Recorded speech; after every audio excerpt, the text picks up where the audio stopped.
Anyway, Brittany, I think we should still score. Dot ball, dot ball.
So that's four dot ball in a row from Vincent.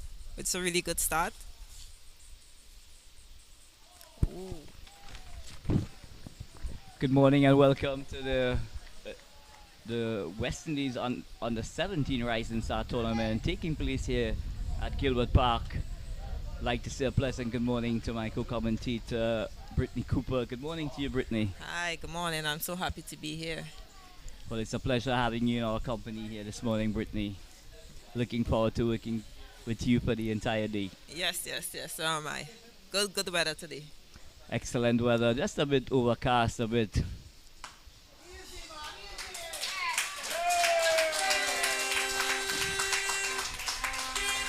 Vincent going into the pitch here. And skipper Justin Jagisa rocks onto the back foot and places one through that backward square position for 4 runs. So first blood for Trinidad and Tobago. Justin Jagisa getting off to a flyer here at the Gilbert Park facility. Short, getting into line and hooking it away back with a square for 4 runs. Yes, it was a very good over before that four by the skipper. But if you looked at that ball was more on his body, and it was a lot more comfortable for him to pull it in that open middle wicket gap. So Vincent starting off Brittany with 4 dot balls, just airing line, possibly just exploring whatever it's in the pitch. But when you're attempting that short delivery, Brittany, you really want to get it to that uncomfortable height above that eye line that makes it uncomfortable for the batters to to have control. Well, you see, skipper there was very comfortable with that shot. It looked like he's accustomed to playing balls at that length. So skipper Justin Jagisa is off the mark. Trinidad and Tobago 4 without loss after over number 1.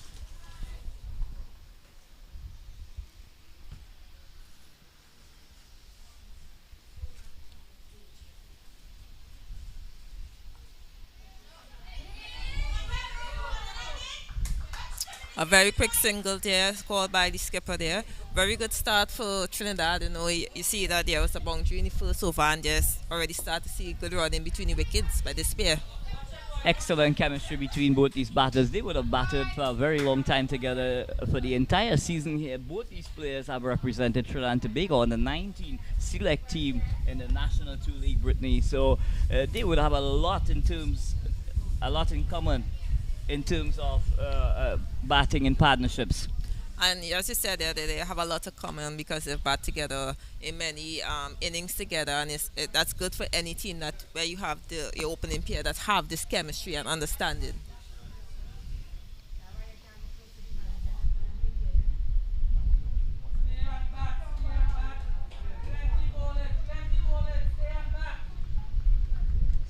Narain Harry Charan, who has picked up the bowling From the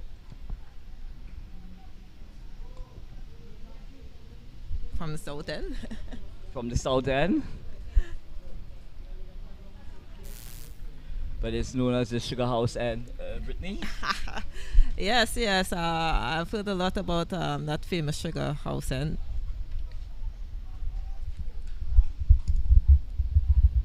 But as you can see that as a single was taken, Harry Charan is struggling to find his line for the right-hander. And that's another wide there. So Harry Charan,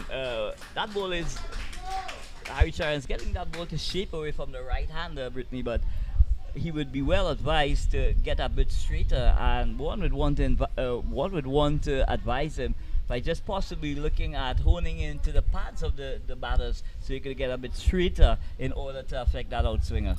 Yes, and not only on a pad, but probably that on that top of off stump on that fourth stump. There's the slipping plate that will see another wide. Look to see that the skipper go and have a conversation with him. Yeah, one would hope that the skipper immediately goes and give him a word of advice and possibly just a lot of nerves here, Brittany. It is opening over. It's a huge occasion for all these young men representing their country, at this under 17 level. Yes, a lot of nerves coming in for both teams. Trinidad was successful in their victory against Jamaica, and also Guyana, who came off of a win against Barbados. So a lot to play for in this game. Definitely a lot to play for, and also there's a lot of bragging rights as well that goes with it. Yes, we know of the fierce competition between Trinidad and Tobago and Guyana. There's always good cricket played against both teams. And when these two islands always, when they compete against each other, it just seems to bring out the best in each of the teams. Yes, we know of the famous debate of curry chicken and chicken curry.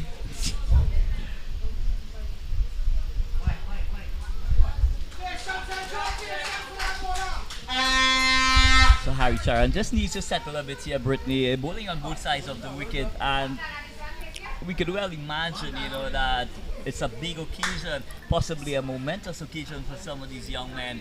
So we're hoping that, sooner than later.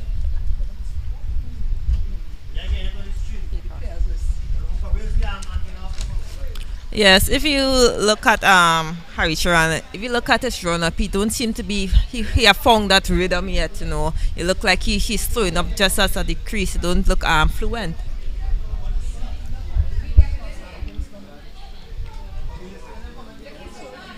Harry Charan comes into bowl. That's it. That's the line that Harry Charan have to look for in next over. That's the end of the over, and it was 4 wides in that over.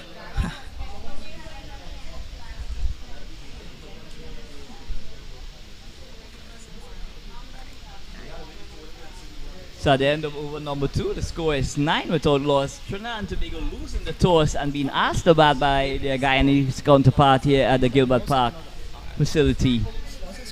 You're looking at the Rising Star on the 17 regional tournament here played at the Gilbert Park facility.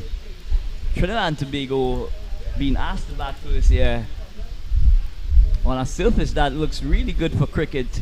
There is a bit in it for the bowlers, but as the day progresses, one would imagine that whatever little moisture is in the surface will dry out, and it will only get better and better for batting, Brittany. Yes, as we said, we have had 2 good days of sunshine, so it's good that the ground staff got time to prepare the wickets, because we haven't had the best set of weather in the past couple of weeks. Well, we've been having some challenging weather for the last 6 weeks, Brittany, and it's been really challenging for all involved in terms of putting this tournament together. And that's it. His fourth ball against the left-hander, and it's a wicket. Soft dismissal here. Very soft dismissal here from Kyle Ramdu, trying to ride that one, but only succeeded in playing it out tamely to that mid-wicket region. And Kyle Ramdu goes goes for one. Kairamdu goes for one. But if you look from the over previous, the first over against Vincent that he bowled against Joshua, you can see there's a indifference in bounce. It seems like he's getting that tennis ball bounce that you see surprise Ramdu there. Yeah, a lot of tennis ball bongs, and that says that the surface does have a bit in it in terms of moisture. So both these batters here will need to do a quick assessment, especially against the quicker bowlers, because what we are seeing from the opening bowler in Bruce Vincent, he's really hitting the deck hard. And the batter here just seems to be trying to get behind the line here, Brittany, but it got big on him at the last moment, and all he could have done really is poked it to that mid-wicket region there. I just hope that the other batters that are on the bench see what is going on and give themselves a little more chance, play with a little softer hands. Well, I tell you what, Brittany, it's important that the batters out there send some messages outside to the think tank of the Trinidad and Tobago team. So that will give the coach and the supporting staff, something to work with in terms of what is happening out in the middle. Yes, very much so. So it's going to be Luke Ali striding out to the middle. He's going to be taking stride from Bruce Vincent. Young, exciting fast bowler out of Guyana. Very solid defense there. I was a tall guy, so we know that Vincent will have to get that ball higher if he wants to trouble him. Well, I think Vincent is just focusing now, Brittany, on hitting really hard lengths and possibly just trying to get that ball to shape away. So what we are basically looking at here is test match drilling taking place here at the Gilbert Park facility. It's good bowling by the Guyana unit, So Luke Ali coming not out yesterday during that chase against Guyana. Just nicely into line here. Moving smartly back and across. Watches it under his eyes. Taps it out to cover, and there's no run. A very mature innings by Ali yesterday in the position that you see that Trinidad was in for him to come in and step and to put on a very decent defendable total for Trinidad and Tobago. Yeah, Trinidad and Tobago had lost 3 early wickets in the piece, Brittany, and what was required was a rebuilding job, and both himself and Orlando James, they did an excellent job in ushering Trinidad and Tobago to the victory. Excellent delivery from Bruce Vincent here, hitting the deck hard. That one pitched and shaped away, left Luke Ali at the last moment. So what a wonderful delivery here from Bruce Vincent. You see the energy in the Guyana camp is high. They know they have Trinidad and Tobago on the back foot, so it's going to be pressure, more pressure. Well, once you've gotten an early breakthrough in the piece, it normally does add a lot of energy to the fielding unit.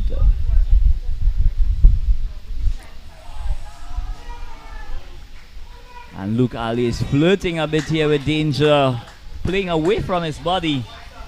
And one would be well advised, to just allow these balls, Brittany, pick up the line, judge where your off stump is, and allow those balls to go into the keeper. And Luke have to be very careful in terms of this innings. This is a whole new pitch compared to what they played on against Jamaica in Presal. And more important, it's a brand new innings for him as well. So he's starting all over again.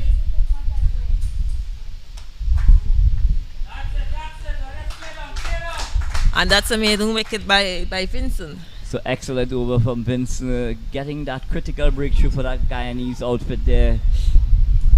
And this Guyanese outfit, they seem to be a well-oiled machine, Brittany. Yes, very much so. Guyana have always been a very well-oiled machine. You look at their senior men's, even look at their under 19 women's team, and also their senior women's team. They've put a lot of investment into cricket in Guyana. It's great to see that these players here are benefiting from it. Well, this tournament will benefit all the players who are involved in this Rising Star Under 17 tournament, and what an opportunity for all these young men to showcase their talent on a global stage as well, Brittany. Yes, very much so, and we see a change from Harry Chiran coming off, and there we have 86. 86.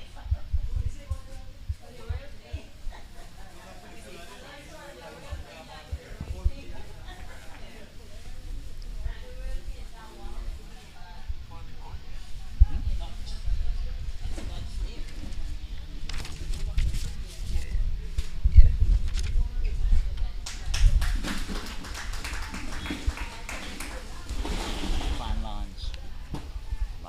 Van Lange. So Van Lange taking up the attack here for Guyana from the Sugar House end. Bowling to Justin Jagisa. Comes in. And that's a wide by Van Lange. I'm not too good, but it seems like that's a Dutch name. I know there's a lot of Dutch in. I went to Guyana a couple of months ago, and we got to drive through a Dutch village. Interesting, Brittany.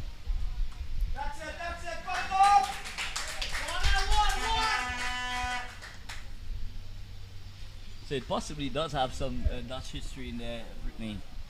Very much so. Probably after the game, we could ask him.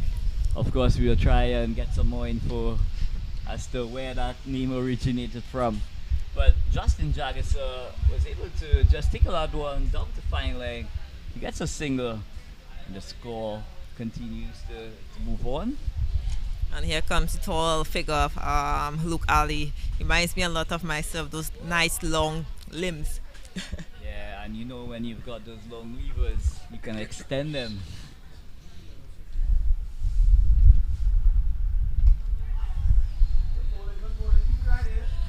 Very risky there by Ali. Yeah, Luke just seems to be getting in an awkward position, Brittany. He's not really staying side on in his early stages of this innings. He's getting more chest on. And once the ball does a bit of the seam, you could see that he was basically falling over by the time he made contact there.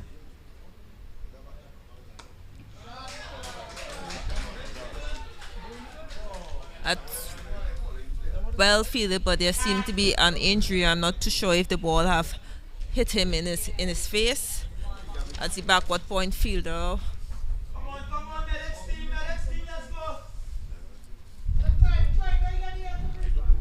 So excellent fielding effort there, but in doing so, Brittany, he seems to just possibly hurt himself. Well, as the coaches say, if you can't stop it with your hand, stop it with any other body part. And But I tell you what, once there's excellent fielding taking place, the bowlers, it gives the bowlers that impetus, to continue to work hard. Once there's great fielding taking place, the bowling and everything around it just really ignites that kind of energy out in the field. yes, as you said, once the bowlers see that the fielders are all in and they are back in, because it's very hard to see a bowler running in hard, and fielders are not stopping. Sometimes simple singles, and I think he just saved 4 runs there. He did save his run. He did save his team 4 runs, but I'm hoping that it's nothing major in terms of injury or anything of concern.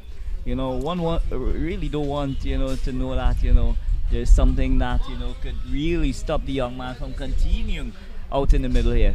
Yes, very much so. If you look at the physio, he's doing some treatment to his head, but knowing these under 17 players, they are going to dig deep, and he will want to be out there to help his team. And I think it's important as well that the physio do that concussion test as well at this age group here. Is very important, Brittany, that at all levels that the safety measures take effect immediately. But he's up on his feet now, and he's looked like he's ready to go. So let's hope that there's nothing serious, and he'll be able to stay out on the field for the whole completed innings. Well, I'm sure that the powers that be, they are happy that he can continue, and that's good sign for Guyana and for the young man as well.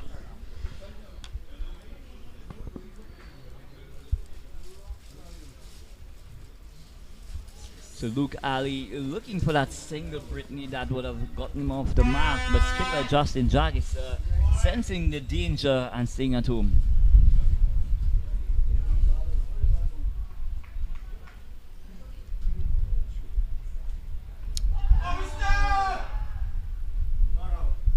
A huge appeal by the Guyana bowler there and keeper, but it seems it hit the thigh of the tall Luke Ali. Yeah, so what Lange was able to do here, that ball was darting back out of the senior Brittany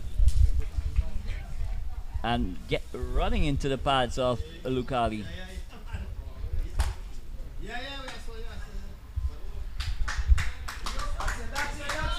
This one is hit to extra cover, but excellent feeling from the fielder there. Alvin Mohabir making an excellent stop there at that short extra cover position. So Luke Ali still to get off the mark.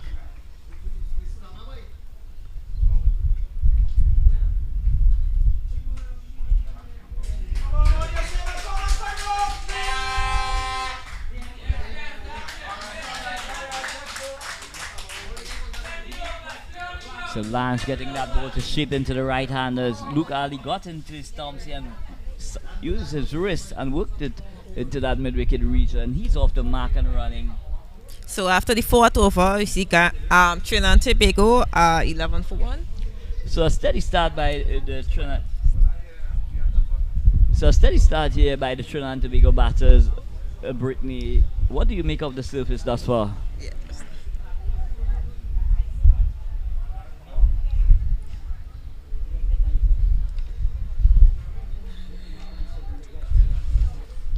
So we are seeing a change here. The young man, he's coming off, possibly temporarily, to have some running repairs done.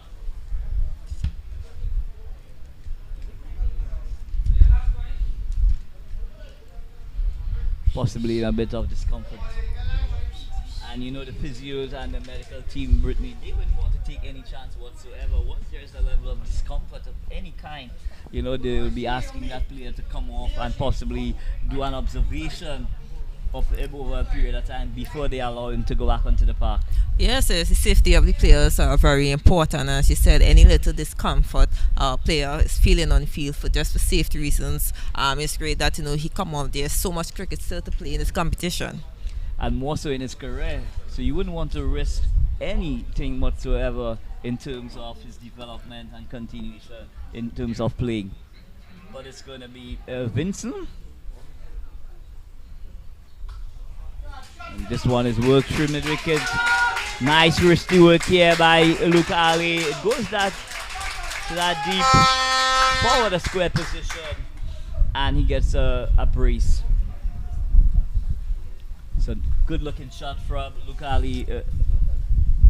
Yes, and you see it's a pretty full ball from Vincent there. We haven't seen any of that in his spell thus far. So possibly just looking for that Yorker, that full pitch delivery, and possibly looking at the height of Luke Ali. The possibility exists that he may not get down in time.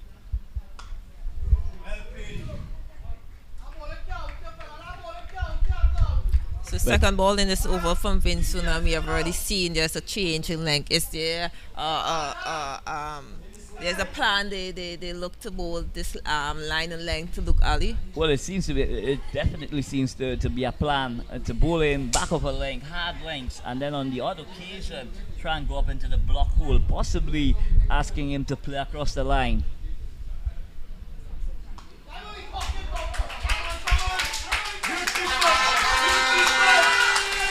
So short and wide from Vincent. Luke Ali got back and across, stand tall, and uppercut that ball over that backward point region, and it races into the third man boundary for 4. Yes. So a lovely looking shot, Brittany, by Luke Ali. You could call that a free hit, short and wide from Vincent there. That's first of bad ball for in his spell. So, you see that, Luke Ali is continuing his form from the game yesterday. Yeah, he's in sublime form. It's Luke Ali, just carrying on from where he left off yesterday at the Inchinali Park. But a good comeback here from Vincent, hitting that fourth stump line, just asking a bit of questions here of Luke Ali. Luke Ali is having none of it. He allows it to go to the wicket keeper.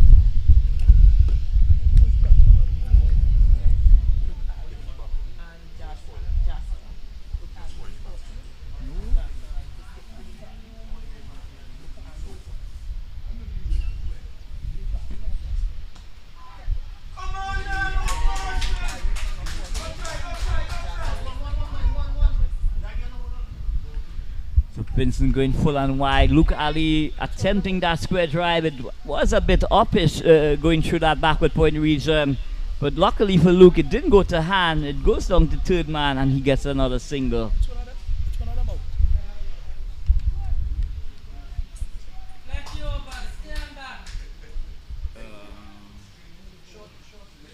Ramdu.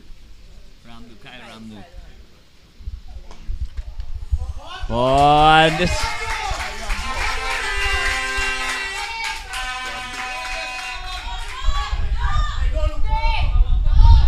It's brilliant feeling by Guyana, the middle fielder there, and pretty strong strike by the skipper. Yeah, Justin Jaggis has to lengthen that ball, to hit it through that extra cover region.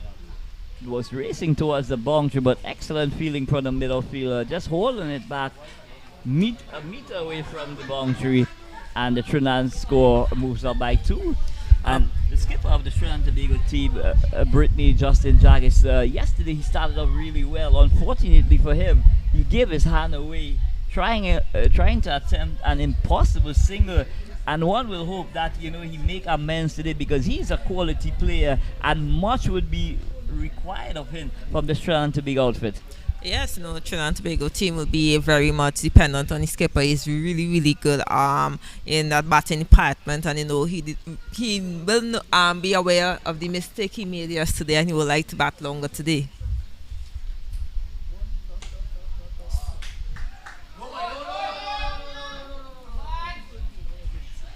So Lance sealing up a half volley outside off stump. Luke drove that ball to extra cover, but excellent feeling again at that extra cover position. There's no run. But Luke Ali seems to be in sublime form here at the Gilbert Park facility.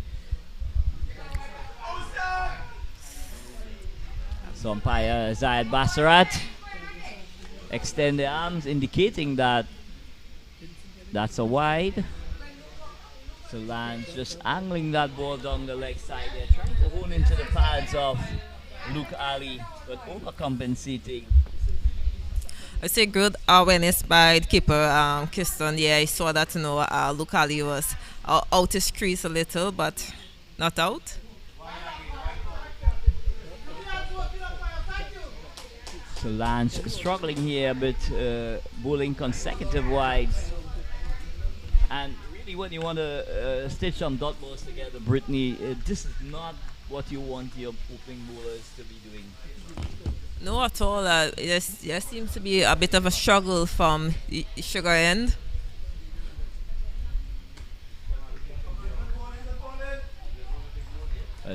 He's back on line. Luke Ali just threw it forward, playing that ball elegantly out to extra cover. There's no run.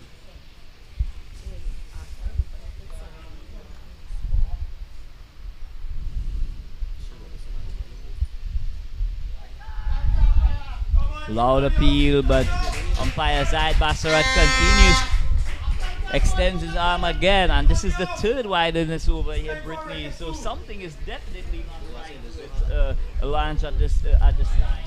Possibly just overstriding in his delivery and losing that momentum through the crease. And that would be a bit of concern for Guyana, because we see Harry Toronto was struggling at this end and now come lane, so might have to be another change of bowler from this end. Well, it's a fourth wide in this over, so you will either have to really tighten up, or I'm sure the skipper will be thinking of possibly maybe just changing sides, Brittany, giving him another opportunity from the other end to see maybe the angle and the run-up, possibly, change of ends it could bring for him. This one is pitched on middle and leg. Luke Ali comes forward and elegantly places it out to mid-wicket, using his wrist there on driving to mid-off, short mid-on. There's no run. So we have seen a lot of wides have really been bowled in the Guyana innings. This one's off the pad of Luke Ali.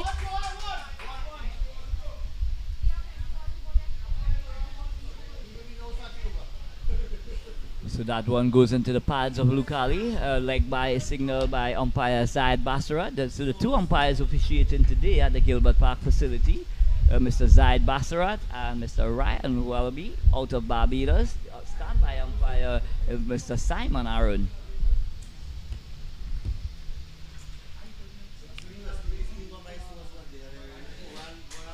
So another wide here for Lance. That's his 5th wide in this over. There's only been 4 legal balls. So he's really struggling here, Brittany. Any suggestions that, from a coaching aspect, that you could possibly share with us? If you look at what our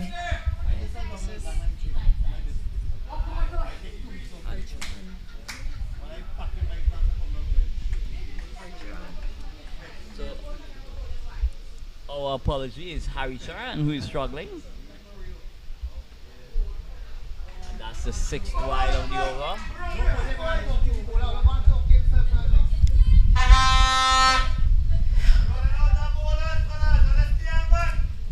you know, something will really have to be done. Probably try, as we now see, he's going around the wicket, which might be a very smart call by the bowler. You see, from his first over, he was struggling against the right-handers, so maybe that might be his issue bowling to right-handers, because if you look, he's bowling a really good line and length for a left-hander. Yeah, so possibly just struggling to make that adjustment, Brittany. Right hand, left hand. And it continues here at the Gilbert Park facility. Another wide. So Harry Charan serving up his 7th wide of the over. And I'm sure his skipper would not be a very happy camper at this time. Very much so, and I'm pretty sure the score was just running out of room to ride these to ride these deliveries. So he might just be well advised, Brittany, to cut his run down, and possibly just try and get through this over, you know, and have a rethink of what is taking place. Yes, there's 2 more deliveries to bowl in this over, and you see the skipper and the other players are going to have a conversation with him, so hopefully that helps. And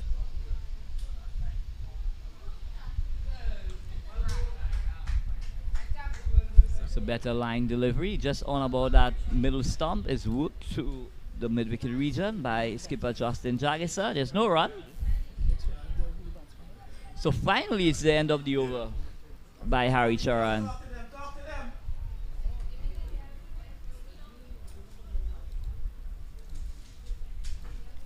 so we have now seen that 2 pace bowlers have struggled from Sugar end. Would there be a change in the attack in terms of probably bringing a spinner from this end?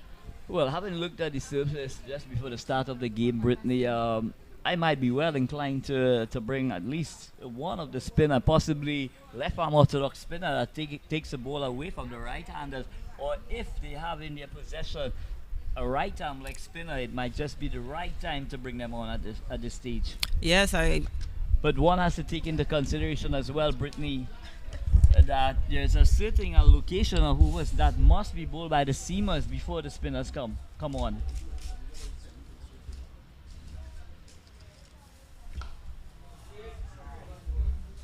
Look, Ali square driving here, finding that cover fielder here, handsome looking shot, but doesn't get a run.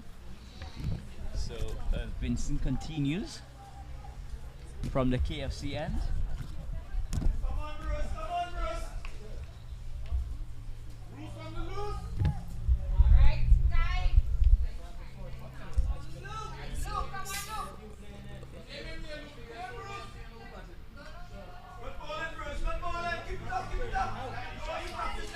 So short of a line from Bruce.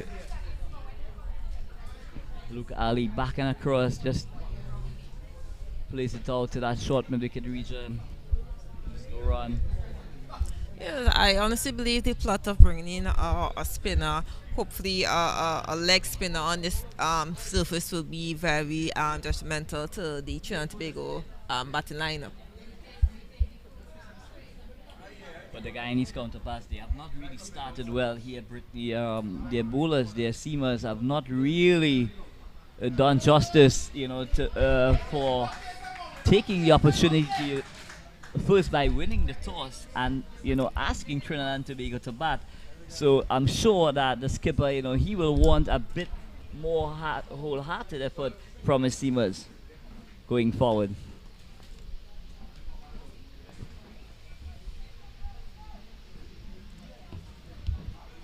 So it's going to be Bruce from the KFC end.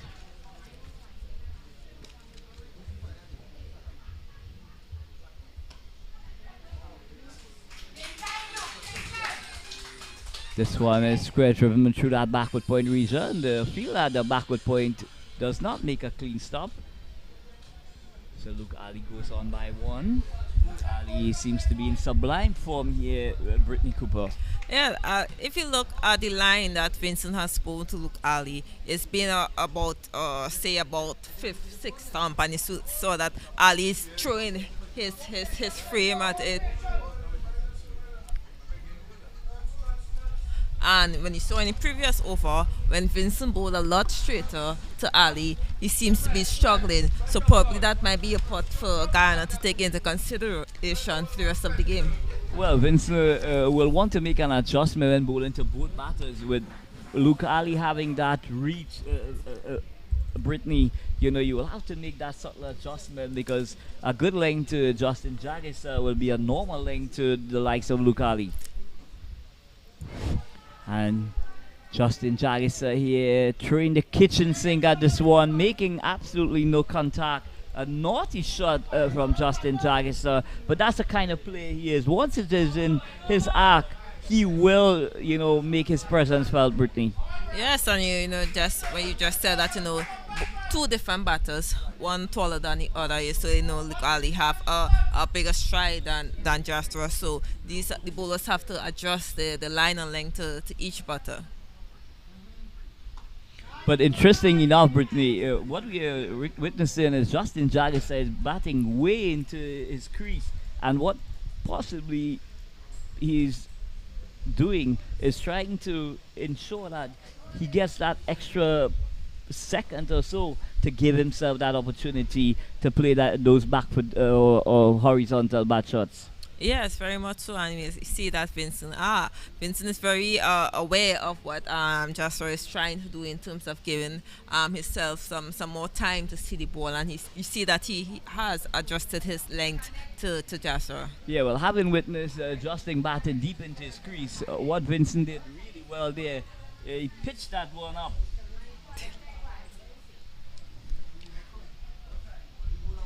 As we see another change from the sugar end, we see the skippers now back in Van Lang. Yeah. So Van Lodge.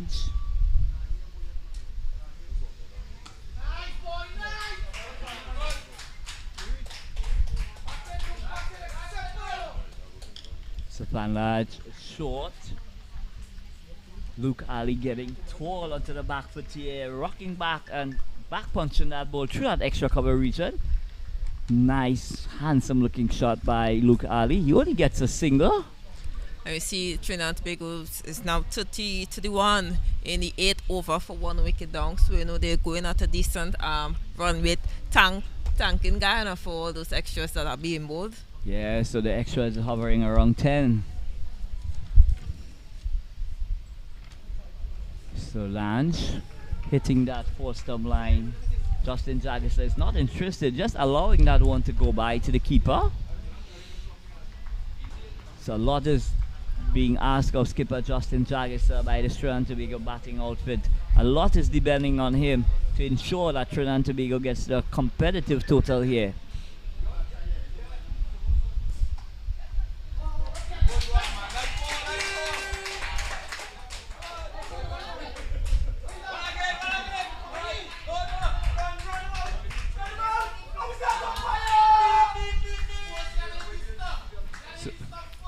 So aggressive running here from Luke Ali and Justin Jagisa. Short and wide. Justin Jagisa climbing tall and hitting that ball through that backward point region. Excellent execution of the square cut here. It goes just a meter away from the boundary, Brittany. But excellent feeling again from this Guyanese outfit. But again, good aggressive running from the Trinidad and Tobago batters. Yeah, it's very good running by the Trinidad and Tobago batters. But you see that ball was a little area and almost cover point. You almost had a hand there too. Yes, Jasper is going very hard at it, but you also be conscious of the feel that or the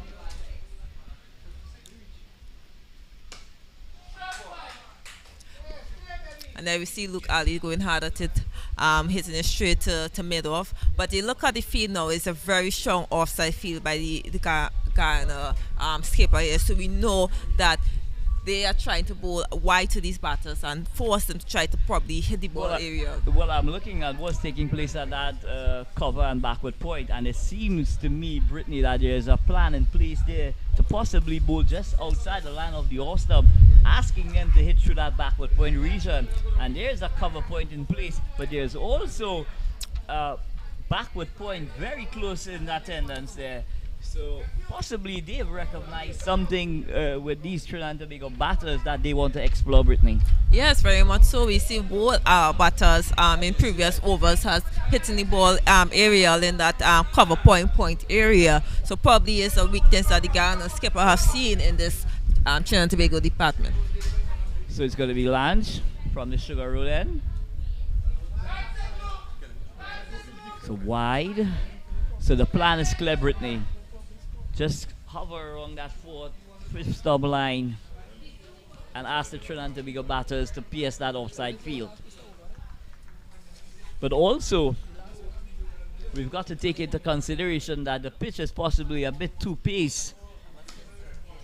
But this one is worked through mid-on. Excellent on drive from Luke Ali. It's racing towards the boundary. They run for two. And they're going to stay at home for two. So excellent on drive from Luke Ali. Just leaning onto that delivery here. Hitting it past the bowler to the left of the mid-wicket. And it goes very close to the boundary. But we know the skipper will not be very fond of that ball, because if you look, there's no mid-on. So it's a very bad ball there.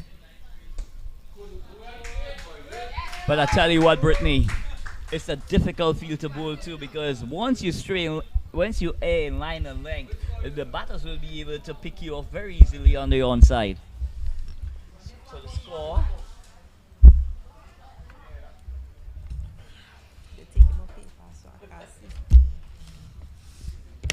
So we'd like to humbly apologize for not updating you with the score. We're just trying to sort out some technical difficulties. The score after 8 overs, 37 for 1 after 8. So the score 37 for 1 after 8.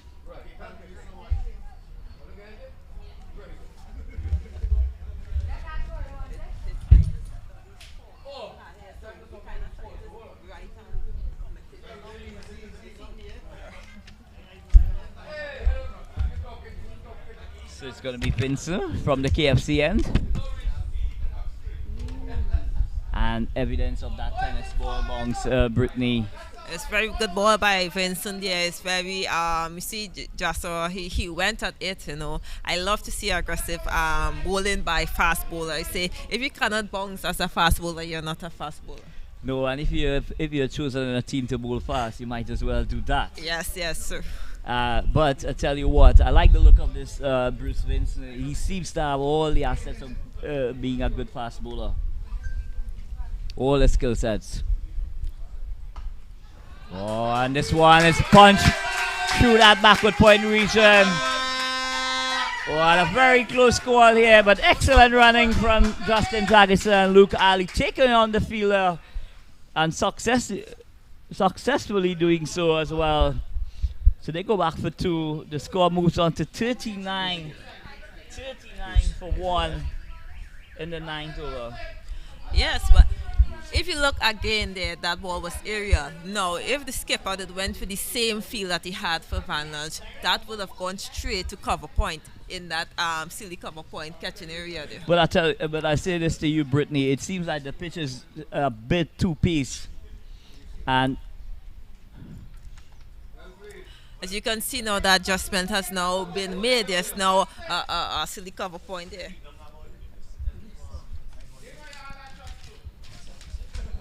So there's a trap there being set by the Guyanese captain there. There's a backward point. There's a cover. There's an extra cover.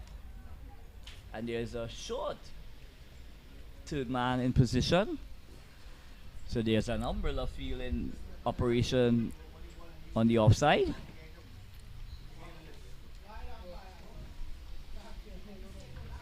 So umpire Ryan Wallaby out of Barbados extending his arms, and that takes the score into 40. I make it. Yes, I would say very, very good captaincy by Guyana. They are aware of the weakness that Trinidad and Tobago are showing right now, and as you recently said, you know, the pitch seems to be a little bit tepid.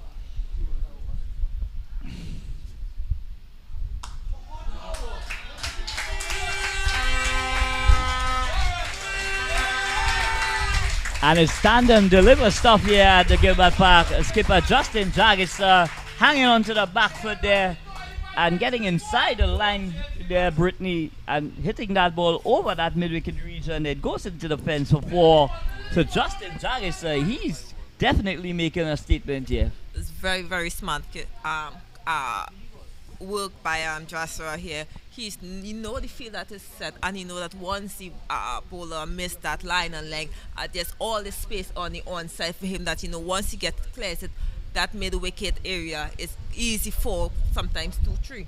Well, I'll tell you what, the skipper must be a very disappointed man, because there's absolutely no field in attendance in that area. So to be bowling that length is really asking for riot.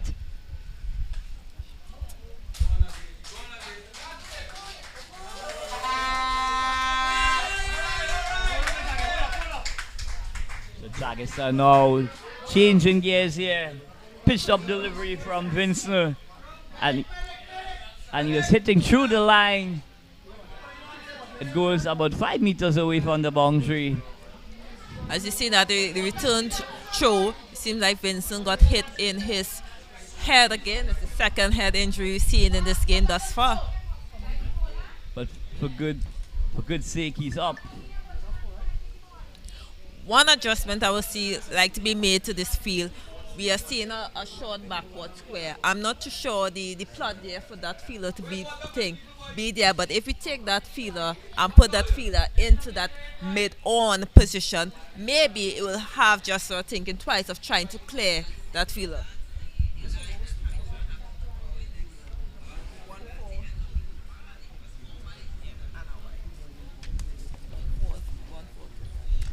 Excellent point, Brittany.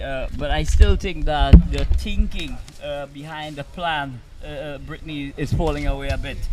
Because what is happening is we've got that umbrella field on the offside, a very strong offside field. But yet still, if we...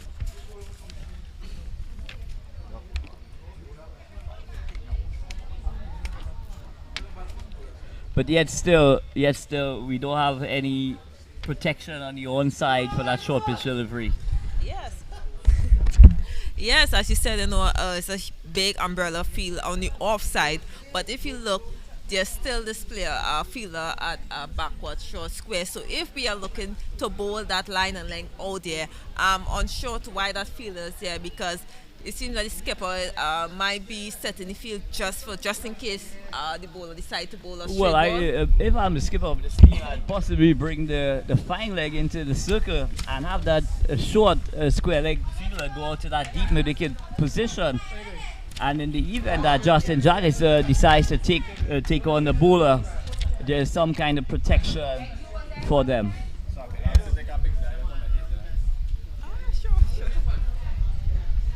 So it's Vincent continuing from the KFCN, bowling to the Trinidad and Tobago skipper, Justin Jaggis. As you see, good competition here between Vincent and Joshua, you know. They are going back and forth to see Joshua taking him on, and you see Vincent coming back and bowling a really, really good line and length. So it's really, really good competition between these two. Well, one will want to, see Vincent, try and bowl consistently outside the line of the off stump to the skipper.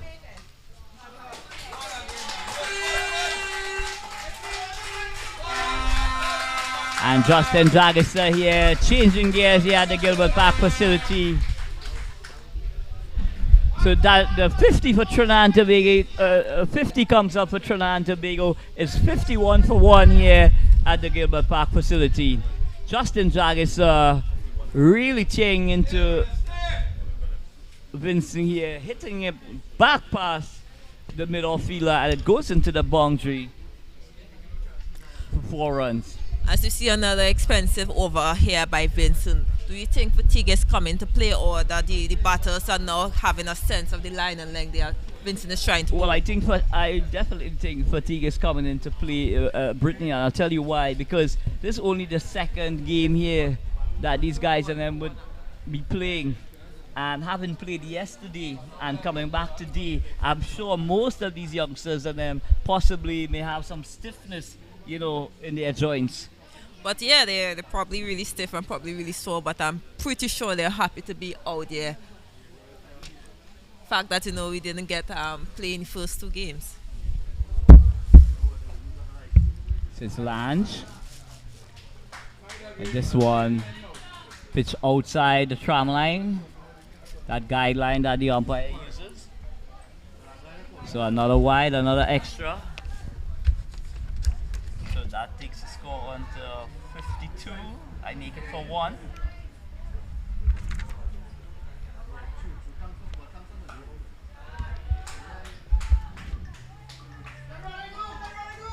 So excellent off drive from Luke Ali, hit, taking the pace here, just checking it. And taking off immediately for a single. So that takes the score on to 53 for 1. Good rotation of strike here by Trinidad and Tobago batters. Excellent rotation.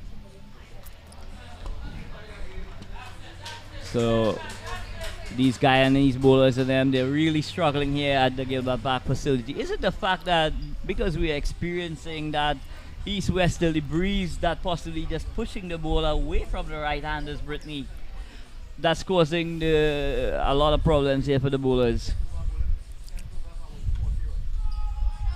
I would have liked to think so, but we are seeing whites on the offside and the onside. So if it was just on the offside, then I would have agreed with you. But they are bowling on both sides of the wicket. So it's more or less inconsistent bowling. Yes.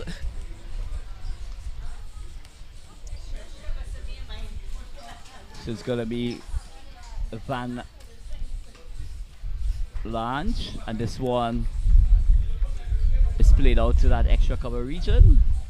Justin Jagger just leaning on that delivery, playing it elegantly to extra cover. There's no run.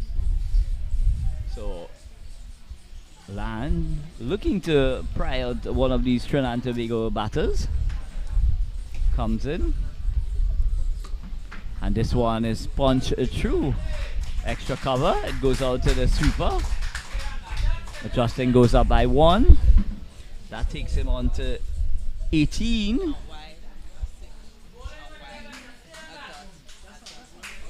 So having lost Kyle Ramlu very early in the piece, this pair has really gone about the rebuilding job extremely impressively. And a lovely bit of running here from Luke Ali and Justin Jagger, seizing the opportunity to put the fielder under pressure and successfully getting that single.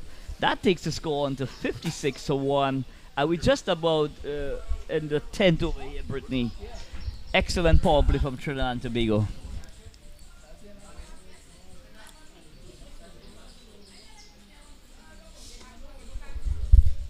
This one is played out to short.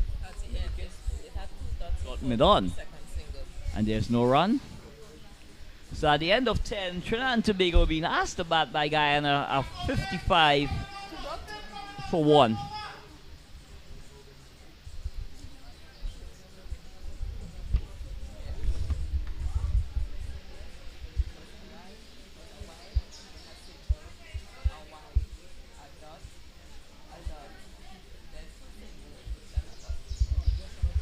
So that's the end of the batting power play. Umpire Willoughby indicating that that's the end of the first tranche of 10 overs here at the Gilbert Park Sporting Facility. So spin is going to be introduced from the KFC end.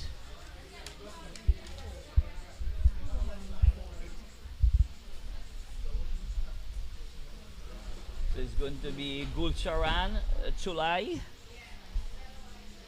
Gulcharan Chulhai. So it's going to be Gulcharan Chulhai from the KFC end.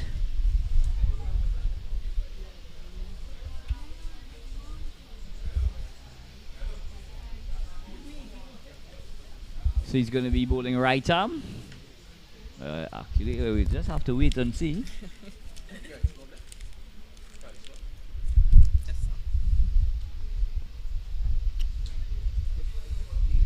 Yeah.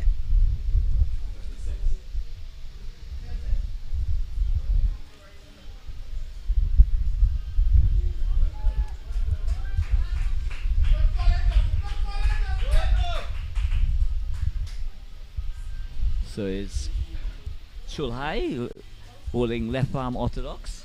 And just as we had predicted earlier on, Brittany, here comes the left arm orthodox spinner. Yes, I love to see how Luke and Joshua apply the serve now to this left-hand spinners coming on. As I see the wicket is getting a lot drier, so I believe spin will be very important in this next 10 overs.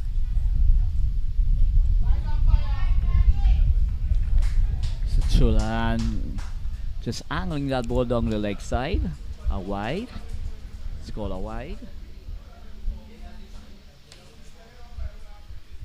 It's a nice easy action from Chulhai. Nicely flighted delivery. That's the pace. That's the pace I believe that on this wicket. If you look at his two previous balls, it was a little flatter and faster. That's the pace I believe that he's had ball on this wicket. Yeah, and it's the kind of piece where the batters will have to make their own piece as well, Brittany.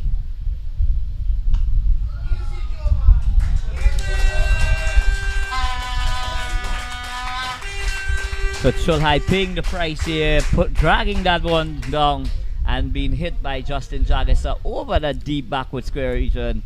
It goes into the boundary for 4 runs. So that takes Jagesa on to 22. That takes the score on to 62 for 1. The lone wicket to go. Kyle Ramdu being dismissed for 1. So this partnership. So it will be very, very good for Ghana if Kulturan learns how to bowl the right line and length on this field. If you look,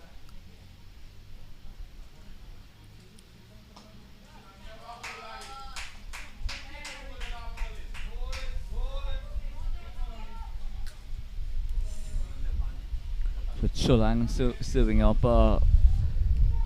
full toss. Justin Jagesa caresses that through extra cover. He gets a single. The score moves up by 1. It's now 63 for 1. Chulhai. Luke Ali favoring to go onto the back foot. There was the arm ball just touching and going away from the outside edge, but not a steady start here by Chulhai, Brittany. yes, very much so. I love the field that the skipper have set for him. The skipper is saying, if you want to play cross the line and hit me over, hit the bowler over mid on, then you go ahead and do that. That's the chance that you are going to take. But you see that the slip is still there in play, showing that Guyana is still very much interested in taking wickets. So here we see a large cross section of the crowd in attendance here. All the parents, the siblings, everyone here is at the Gilbert Park facility, cheering on every single run here by the Trinidad and Tobago batting unit, Brittany. And what a pleasant sight it is to have your parents in attendance and all your friends and well-wishers.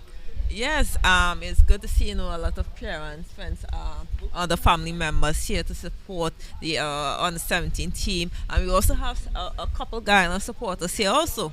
Yeah, they seem to fit in well amongst the Trinidad contingent as well. So the new bowler from the Sugar House end. Justin Jaggis powers this one to long off. He gets a single. So it's going to be a Mohbir.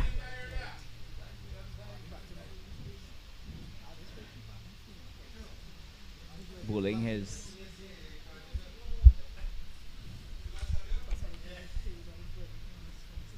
bowling off spin. And this one is carved over extra cover. It's going out to extra cover boundary. But excellent feeling from the sweeper. Only resulting in a single. So excellent feeling by this Guyanese outfit. Covering a lot of ground is right here. And also good bowling by Mahabri here. If you look, he's bowling at this field. So that's Ramnath making a lot of room there, a lot of ground there. Ram Partab. Ramnath. Excellent feeling. So Justin having a look at the off spinner. Comes into bowl. And the Guyanese bowlers continues to struggle. It continues to give away easy runs to the Trinidad and Tobago batting lineup here, Brittany. Excellent delivery. Pitching just on the line of the off stump here. Nothing more Justin could have done than just come forward and quietly place it out to extra cover.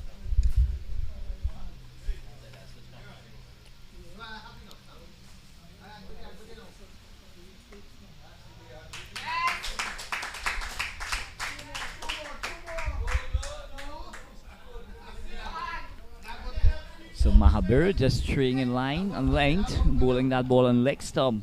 Justin Jaggis playing that sweep shot to perfection, but finding the fielder at the deep mid-wicket position, and they're only able to get a single. But Jaggis, Luke Ali rocks onto the back foot here, and that goes out to deep mid-wicket. It's only going to get a single. So at the end of the over, after 12 overs has been completed, Trinidad and Tobago beat asked to bat by Guyana 68 for 1. Luke Ali's on 24 from 31 deliveries, and Justin Jaggis is on 25. So an excellent partnership here from Luke Ali and Justin Jaggis. Your thoughts, Brittany? A very good partnership by this pair. This is what Trinidad and Tobago was lacking in yesterday's game, and it's good to see two of the main batters in the team. You see, we saw that yesterday Luke Ali had a good score, and now we see Joshua, who's now becoming to be a little more comfortable in his innings. But also, let's not take away from the over that Mahabir just bowled. It's a really, really good over. Only thing I would like to see if probably a slip come into play, because if you look at the line and the length he's looking to bowl, chances of that short backward square coming to play might be unnecessary.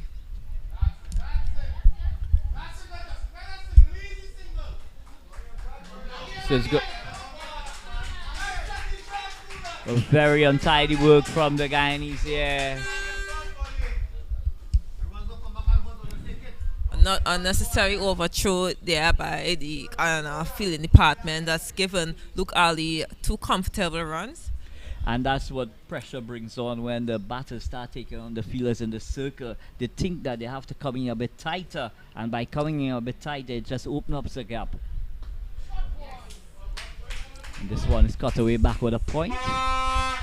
Through that backward point region, they get a single. So, as we've seen, Luke Ali is very comfortable with those ball on the 4th, 5th stump on the offside. He's very comfortable going back on that back foot and cutting and playing this ball on the offside. And I think that's a cue that the Guyanese counterpart could take into consideration. Jaggy trying to hit that one inside out over extra cover, but absolutely making no contact at all. I thought at the critical moment here, he took his eyes off the ball. His head was up in the air, so possibly just losing the flight there. I think he looked at the field and saw that the cover fielder is very square, so he was trying to go over that extra cover fielder where there's a huge gap there. Well, there's acreage of space, if you ask me there.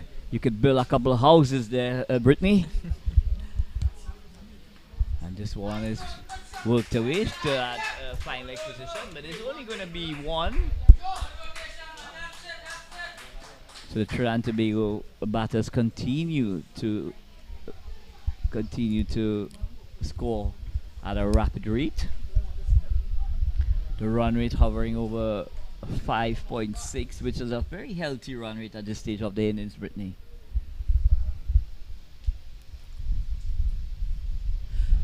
A very, very good run rate.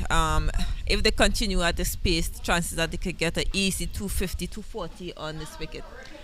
But I say this to you, Brittany. Having looked at Lucali yesterday and today, now the skipper of the Guyanese team might be well tempted to be asking him to drive outside the off stump. Rather than, I think it's not a good ploy to be bowling short and wide outside the off stump. He seems to be very, very comfortable accessing the gaps on the offside. What I want him to do is come onto the front foot and try and hit that ball through that extra cover region. So bring him onto the front foot, I think, is the way to go where Lucali batting is concerned.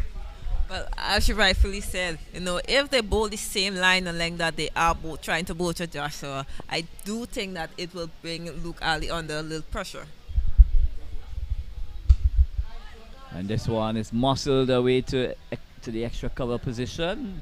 Sweeper. Making a lot of ground there. Ramnath. Excellent feeling. But the field here at the Gilbert Park facility, there's still evidence that it's not as quick as it normally is, Brittany. So a score anyway, I think, above 200 could be a big, big ask here. With the ball, with the outfield not being as, as punishing as we would say, as it normally is in terms of run scoring. As you said, that the outfield is a little heavier than what we are accustomed to at Gilbert Park. But if this pair continue to run as good as they are running, and the other batters to come in, apply the same pressure they have on Guyana, then probably they could just ease over that 200 mark. Yeah, so we see Mahabir here falling into a nice line and length here, just outside the line of the off stump. No evidence of a spin just yet. But what is evident is that he's getting a lot of drift away from the right-hander. So he's getting a lot of curve and drift. And with the breeze blowing across, it will definitely help that gentle outswinger that he's got.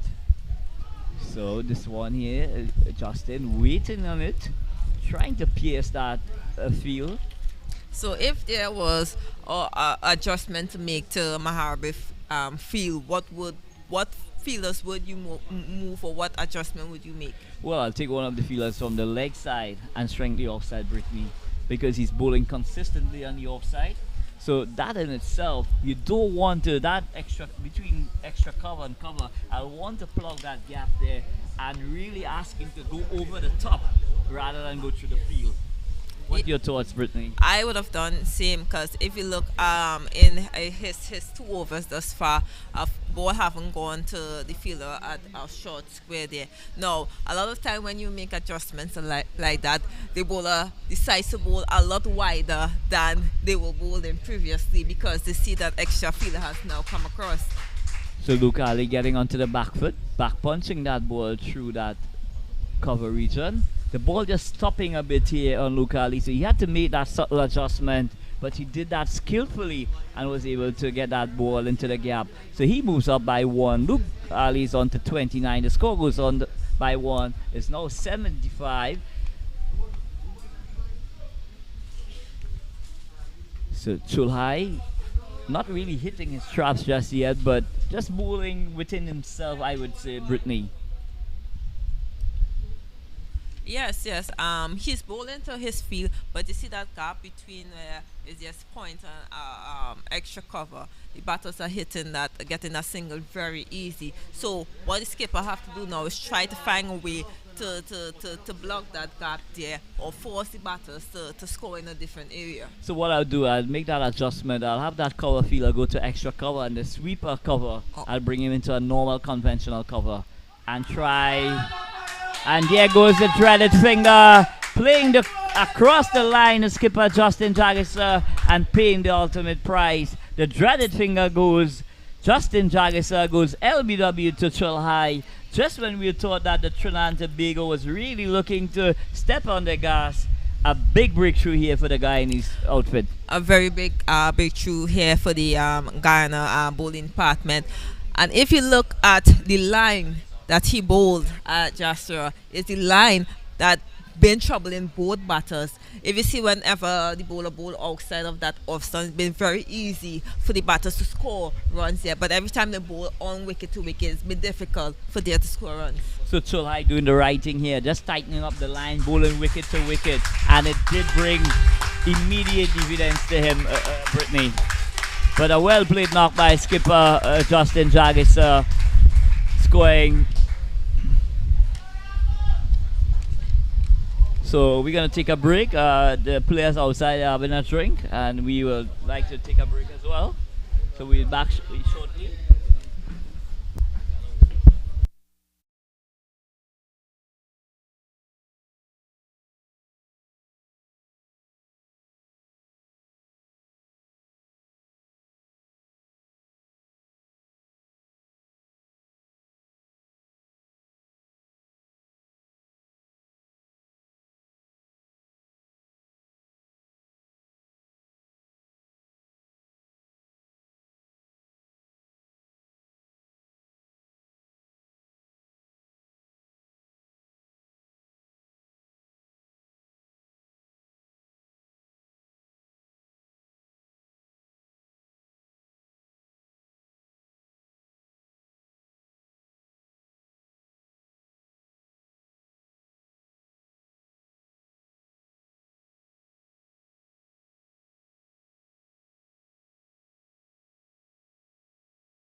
So we are back live here at the Gilbert Park facility.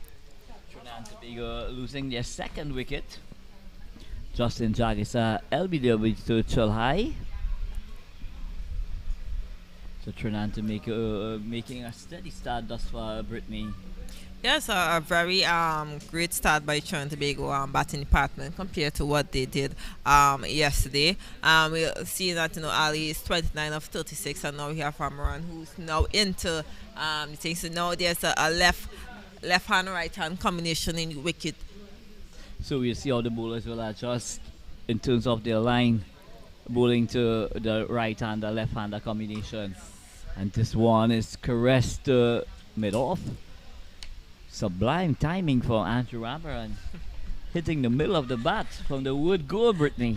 Yes. Any batter now coming into wicket and being able to hit the middle first ball is a good feeling. It makes you feel like, yeah.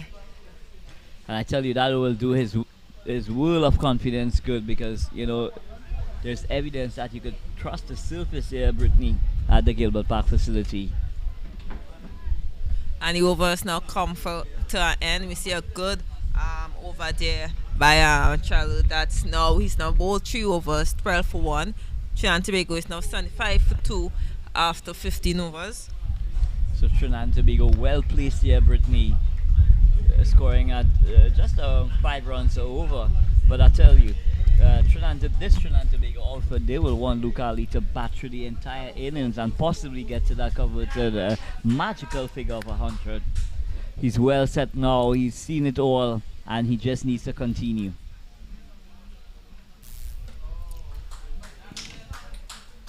So Mahabir holding that line outside the line of the off stump, but just going a tad wide.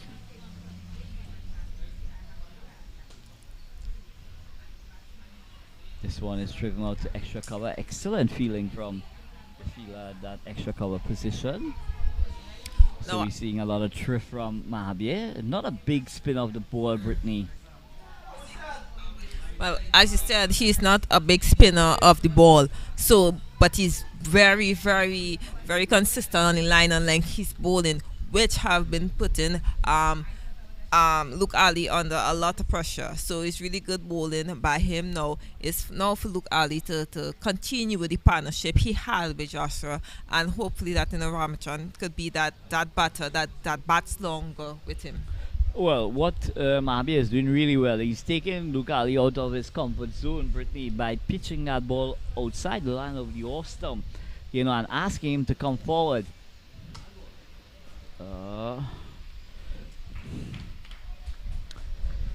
So half volley just outside the line of the off stump. This one is caressed to extra cover, but Bechu making some good run. This one is played out long off. Excellent off drive from Luke Ali. And when you look at this young man bat, Brittany, he's got class written all over him.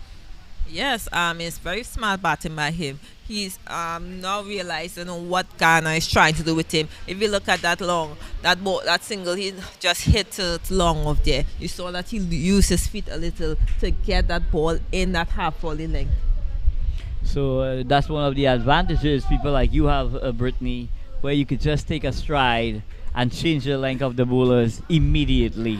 Sometimes I wish that I always remember that, because I sometimes forget that I have these long limbs that I could use my feet a little more.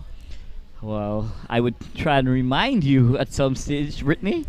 This one is lovely off drive to long off. Andrew Rambaran gets off the mark. And I must tell you, I love the look of Andrew Rambaran. Every time I see this young man on the park, I only think that he's really, really, really someone for the future, Brittany. In my opinion, he seems to have all the tools, all the skill sets, that's required to propel himself to the next level. As you said, he's a very good all-round player. It's good to have one of your main bowler who is also a main batter. If you look, he's batting very early in the Trinidad and Tobago innings. He had a really, really good bowling spell yesterday in the game against Jamaica, and he's hoping that in this game he got to score some runs to help Trinidad and Tobago, which is a very defendable total. Well, he had the distinction of captain in the West Indies on the 15 team to England, so he does have leadership qualities as well. But Chulhai, airing in line and length, that one goes down the leg side. Umpire Wallaby extends his arm, so that takes the score on to 78.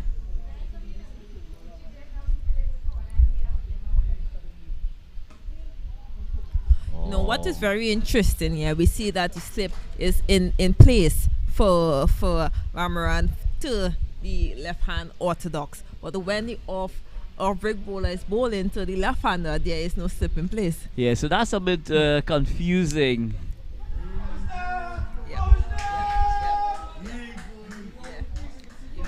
So excellent delivery from Chulhai. Rambaran overstriding here, trying to drive that ball through extra cover, losing his balance, but excellent work here from the wicketkeeper, Bechu. No. Oh my God. Yeah. Really, really good wicket keeping there. You saw that, Ramaran just lifted his foot on the last minute, and very, very good decision by the umpire there. Excellent umpiring there by umpire Zaid Basarat. But Trinidad and Tobago lose. So Kirsten, Kevin, Vincent doing an excellent work there by the wicketkeeper, the Guyanese wicketkeeper Kevin Vincent. Taking off the bails in a flash there, Brittany, and excellent glove work here. But Chulhai gets his second wicket here. And it brings the like of Orlando James out to the middle, who had a wonderful outing with the bat yesterday for Trinidad and Tobago. Yes, he said very good work by the keeper there. He's been doing a really good job in the game thus far. It's not easy for a wicket keeper to keep to bowlers who are bowling on both sides of the wicket. And you see how excellent he's been able to stop those wide balls. So really good wicket keeper, Mike Kirsten. So the Guyana bowlers have been able to really claw their way back into this contest. They're picking up their third wicket here, Brittany, and one of the ways to stifle the scoring is to always be picking up wickets on a regular interval, and they have done so, recently. It's 2 quick wickets by Guyana here. We saw that the skipper just was previously dismissed, and now Rambaran has just been dismissed. So here comes Orlando James, who's going to be willing or have to try his best to try to build a partnership with Luke Ali. We cannot afford, or they cannot afford, to let what happened yesterday in terms of losing those quick wickets happen again today. So rebuilding job again has to be done by both Luke Ali and Orlando James. So Cholhai with his tail up in the air, really testing the defense of Orlando James. Orlando James out of Tobago, very talented youngster. Nicely into line, plays it back to the bowler. So Cholhai really asking a lot of questions here, testing the technique of Orlando James, testing also the defense of the Trinidad and Tobago batters here, Brittany Cooper.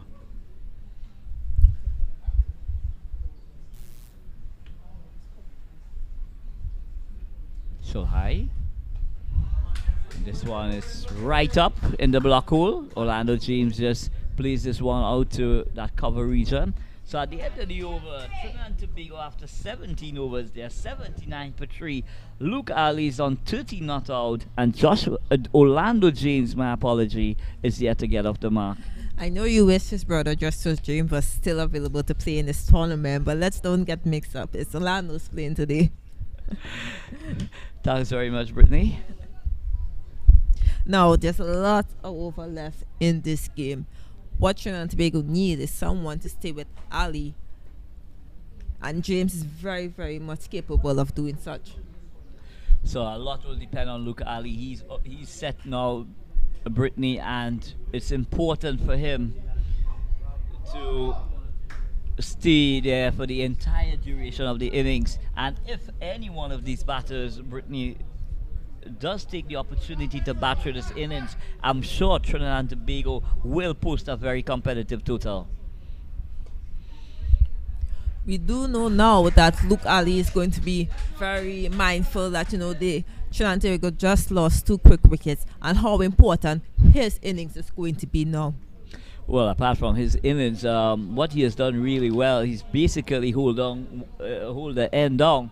So what he really needs now is for the likes of Orlando James, to partner him, to rebuild, to start another partnership for the Trinidad and Tobago batting team.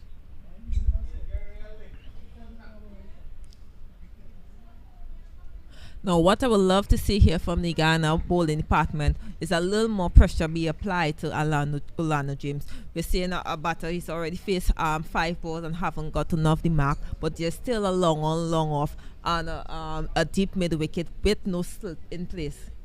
Yeah, and the ball drifting away from the right-hander as well.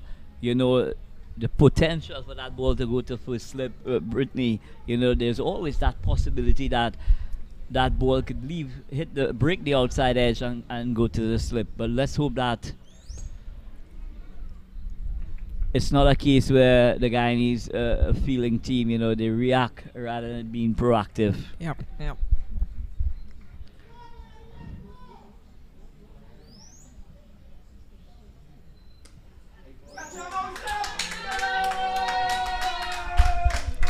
So excellent ball and caught, very, very casual by Orlando James.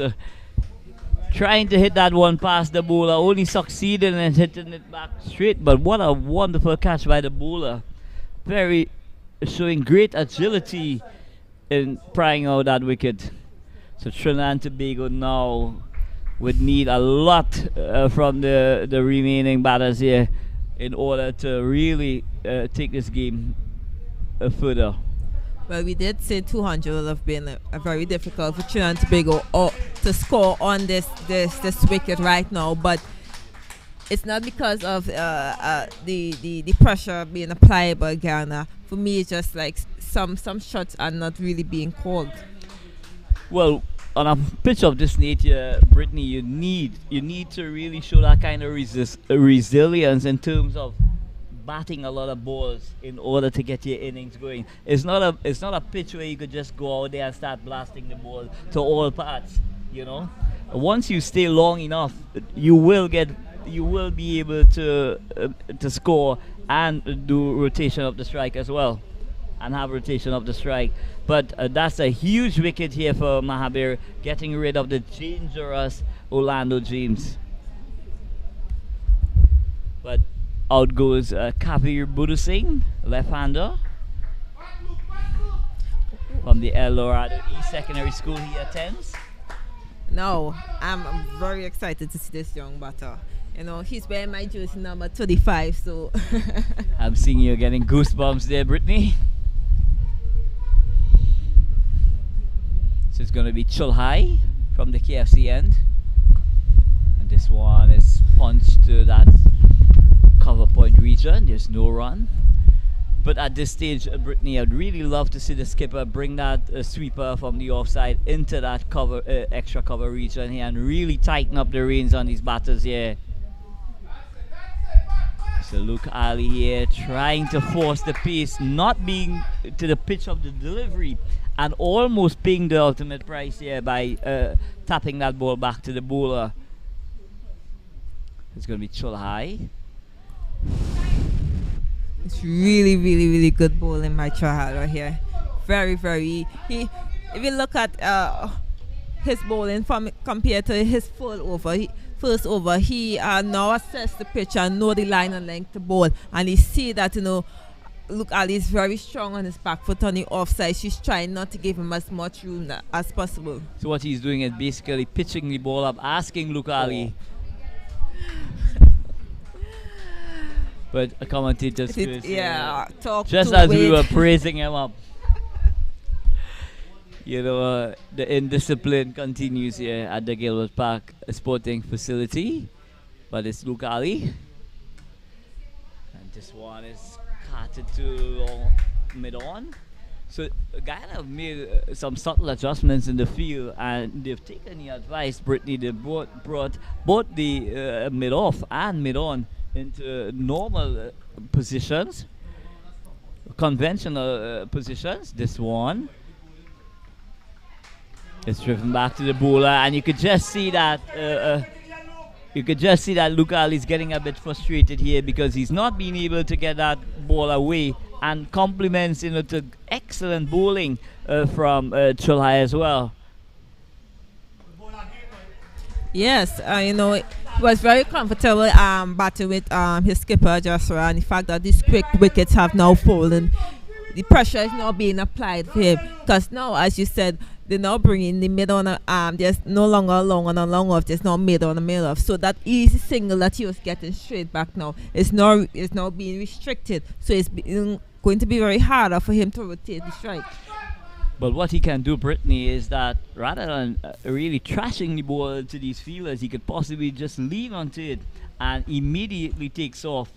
And, you know, by taking the pace of the delivery when stroking it, that possibly could help them with their rotation, Brittany. Yes, very much so. But if you look now, that the length that they are trying to bowl to Luke Ali, he's not very comfortable with those full ball, because even normally you would think a batter at that height, those length they are bowling will basically be a half volley, but he's not striding as much as we expect him as a tall batter to be striding.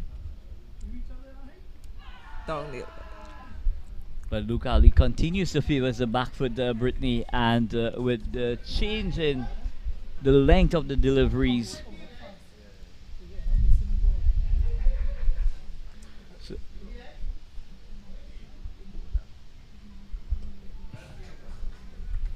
So Mahabir continues from the sugar house end.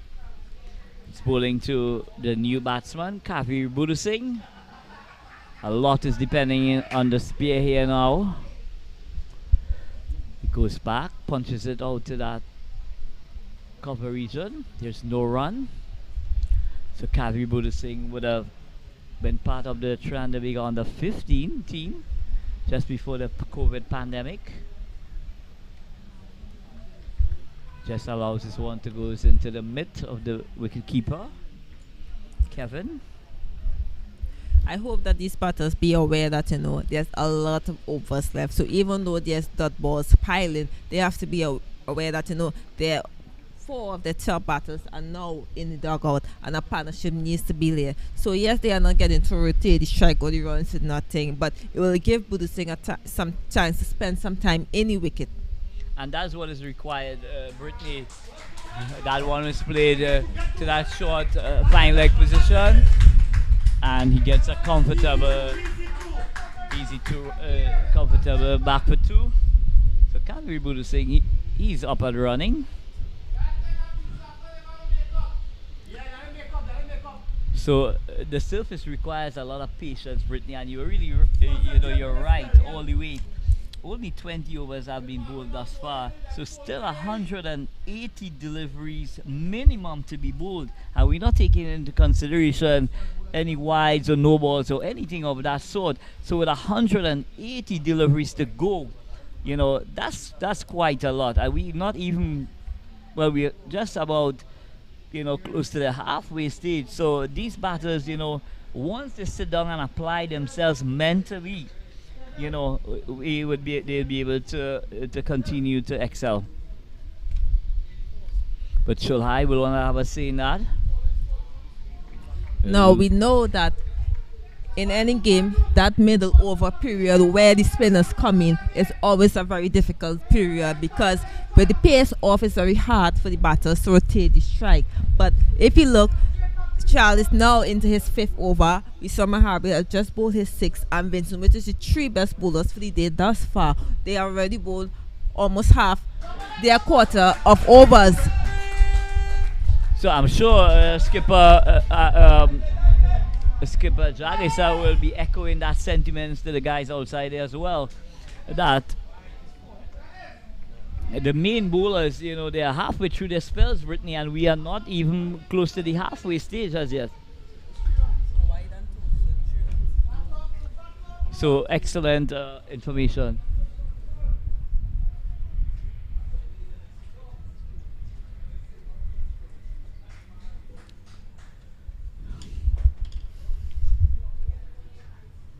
So it's going to be Chulhai from the KFC end. Luke Ali advancing down the wicket, tucking his ball down to deep mid wicket, but he's only going to get a single. So Luke Ali taking a couple strides down the wicket, trying to break up the length of Chulhai here, and I think it's an excellent idea by Luke Ali to try and just give something to Chulhai to think about in terms of him making that initial stride down the track. Yes, very much so. Luke is trying to throw Child off, because we looked at in the past 2 overs, Child has had the better of Luke Ali so far. So it's great to see that Luke Ali is now trying to use his feet and also his crease to force Child to bowl a different line and length to him. But what's common in the Caribbean, Brittany, during the middle overs, the scoring seems to go nowhere at all, and the lack of rotation, worries me, at all levels of the game. Yeah, that's a really big issue for cricket in the Caribbean, not only at the senior level but at all junior levels. It's very difficult for our batters to find a way to rotate that strike in the middle over. But is it a case, Brittany, that we possibly need to be a bit more innovative in terms of, trying to execute those innovations, the batting innovations? What's your thought?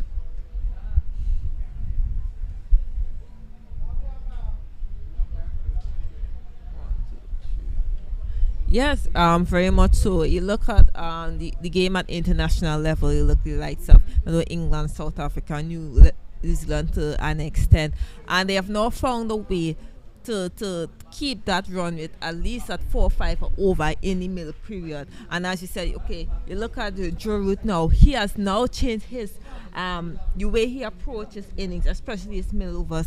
Before I never see, he's now playing reverse sweep against pace bowlers, and that's something I really always admired about England. They are not afraid to put go out there and try this stuff. So we've seen some spectators here, some pensive faces here out at the Gilbert Park facility. But I wanna pick your head here a bit here, Brittany. Basketball has been a big topic in the last month. What's your thought on basketball? What Brendan McCullum has really brought to this England setup, and how that has impacted, on a global stage. I honestly believe that basketball has been there before. If you look at Brendan McCullum career, he has always played that kind of cricket. And as I always say, that West Indies a couple of years ago when T20 now started, a lot of people argue that West Indies are trying to play T20 cricket in the 50 over game. But now you're seeing 50 over cricket being played in a test match. The cricket is developing, and if you sit down and wait for Loud appeal here. Umpire Bassarat is having none of it. Zaid Bassarat. Yes, and I love the thought that you're actually trying to take the game to a different level, or take the bowlers out of the game. And we've always been heard of that.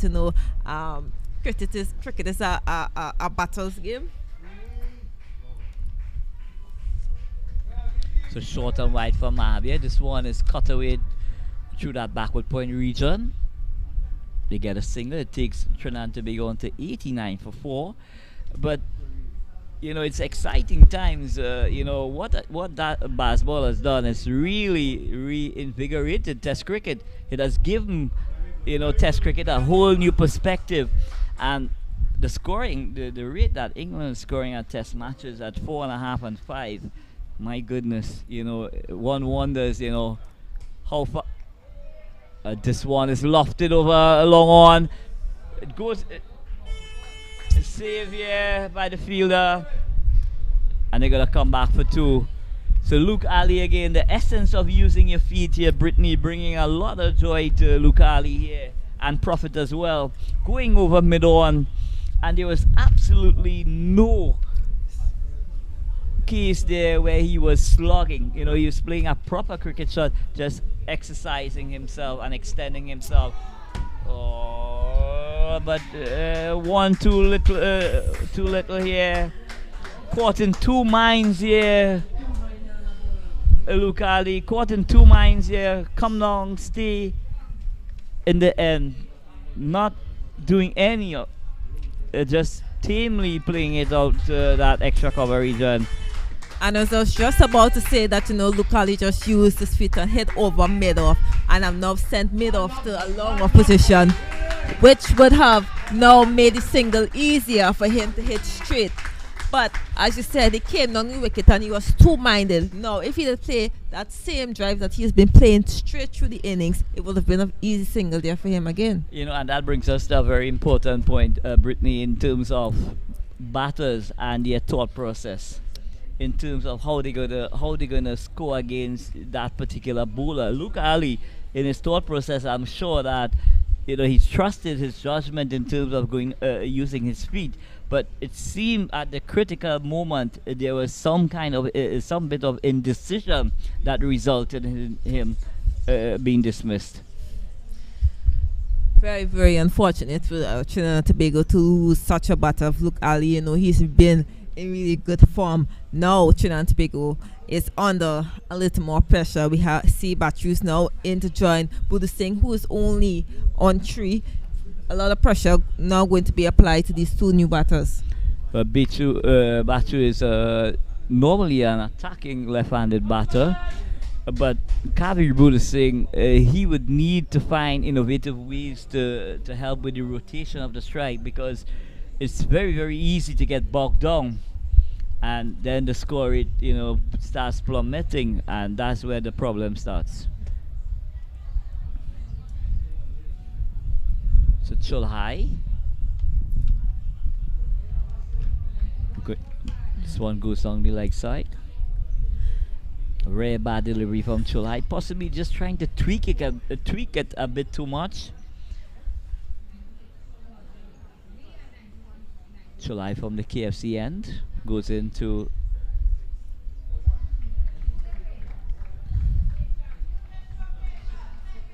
so Chulhai is getting a bit of curve as well. Yes, and you see that little assistance from the breeze that's coming from east to west.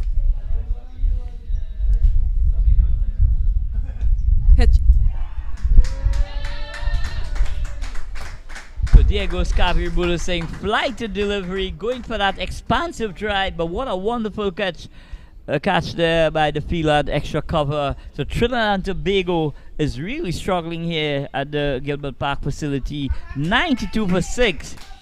And I must tell you, Brittany, that was not required. What was required was for him to apply himself for a very long time and get a partnership together. Unfortunately for Kabir Budu Singh. But as you said, it wasn't required. But kudos have to go to Guyana.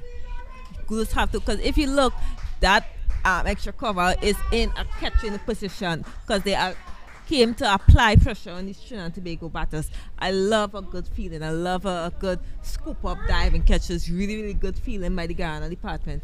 And is it the case now, Brittany, where Guyana is smelling blood? Yes, very much so. 92 for 6 in the 23rd over. They are looking to try to out Trinidad and Tobago for at least under 120, 130. So out goes to the center, the young all-rounder from Naparima Boys College, Faris Ali, who had an excellent outing yesterday.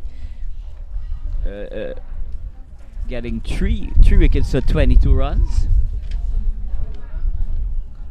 But he's got a different task on his hands now. He's got the task of the rebuilding process with Bichu. So two new batters out in the middle. Yes, he will know that he have to stay with Bichu here. The fact that not all the main batters are out. They at least have to try to put on a partnership. If we get the next 4 batters to put on or to try to get at least 20 to 30 runs, it will be a very defendable total for Trinidad and Tobago. Yeah, so every run here, but more importantly, Brittany, what you'd want to see from this Trinidad and Tobago batting lineup is that they bat the entire allocation of 50 overs. To me, that will be priority where this team is concerned. You don't want to be bowled out inside 50 overs, Brittany. I know it's going to take a lot from both these batters, but it can be done. I'm pretty sure their coach Riyad Ahmed is having a very deep conversation with all the other batters on the bench right now. So it's going to take a lot of skill. It's going to take a lot of toughness from both these batters, but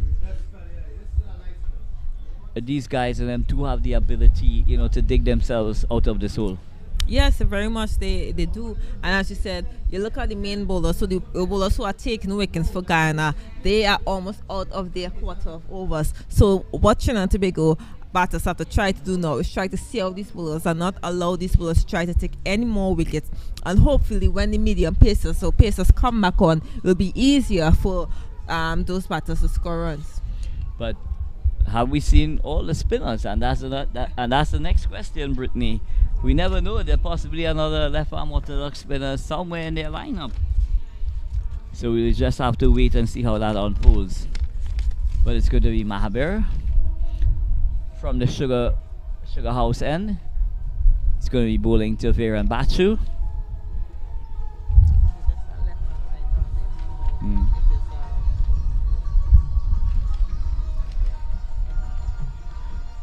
So a lot of evidence, Brittany, of bowling in partnerships. What the effects of bowling in partnership, and Mahabir has been the perfect foil for the likes of Chulhai.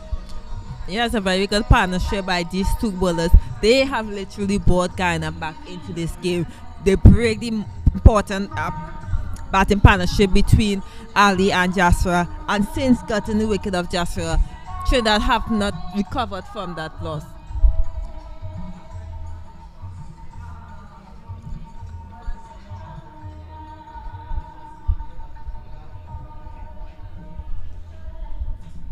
So, Coach Riyad Emirates must be a very worried man at this stage here, Brittany, having gotten an excellent start and losing a lot of wickets here in quick succession. I'm sure that he will have to recalibrate how he goes about the rest of his innings and how he plans going forward. Yes, as you see, the roles are now reversed from the game yesterday. Yesterday, Trinidad and Tobago lost early wickets, quick wickets on the top. Now they've lost early quick wickets in the middle right now. So it's now for the bowling all-rounders to try to build a very good partnership here. Yeah, so it's going to take a lot from the likes of Fariz Ali and these guys, to really dig Trinidad and Tobago out of this hole at this stage. This one is hit straight as an arrow. Going out towards the boundary. Excellent fielding from the Guyanese. Yeah, making a excellent stop here. A meter inside the boundary. So Fariz Ali taking the aerial route here, Brittany.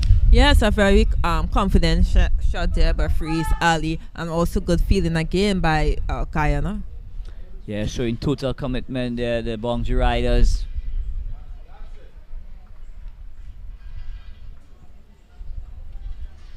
So Fariz Ali, no mug with the bat. Goes to the Naparima Boys College.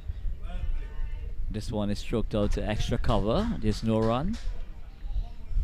You being the coach of the Trinidad and Tobago outfit, how would you approach the next half of this innings here, Brittany? Now we've seen the run rate has now drop under four runs per over. But if they could keep that run rate to at least to 4, between 5, get the odd wides, rotate the strike as much as possible, they will get to a very defendable total. Now, rotational strike will be very important, but if you look, it's only 24 overs gone. Well, I was just thinking about what you were saying, Brittany, and taking into consideration what has transpired. If these two batters were to bat 15 overs and score, let's say 3.5 over, that's possibly going to take us anyway close to that 150 mark. And then you've got the luxury, okay, in the last 10 overs with wickets in the shed, you possibly could have that late acceleration taking place. And also, at that point in the game, chances that your opening bowlers will be coming back, because if you just say Mahara bowled his 8 over, he's 2 more overs left, and he has Charles start going to bowl the 7. So the 2 bowlers who has been excellent for Ghana is almost out of bowling their quarter overs. Well, the manner in which they're bowling, Brittany, I'm sure the skipper will want to continue with them. So it wouldn't surprise me one bit if they continue to the end of their allocation. Yes, very much so. I believe they will bowl their 10 overs each straight.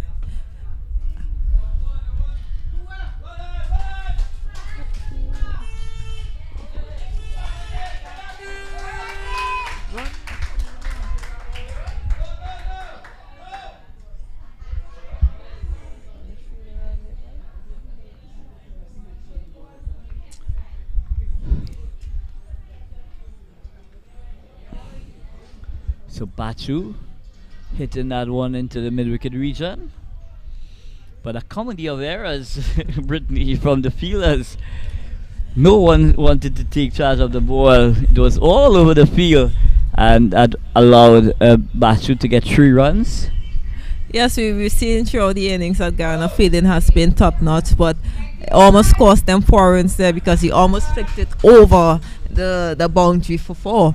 But don't take anything away from the Guyanese fielders. They have shown total commitment out in the middle there,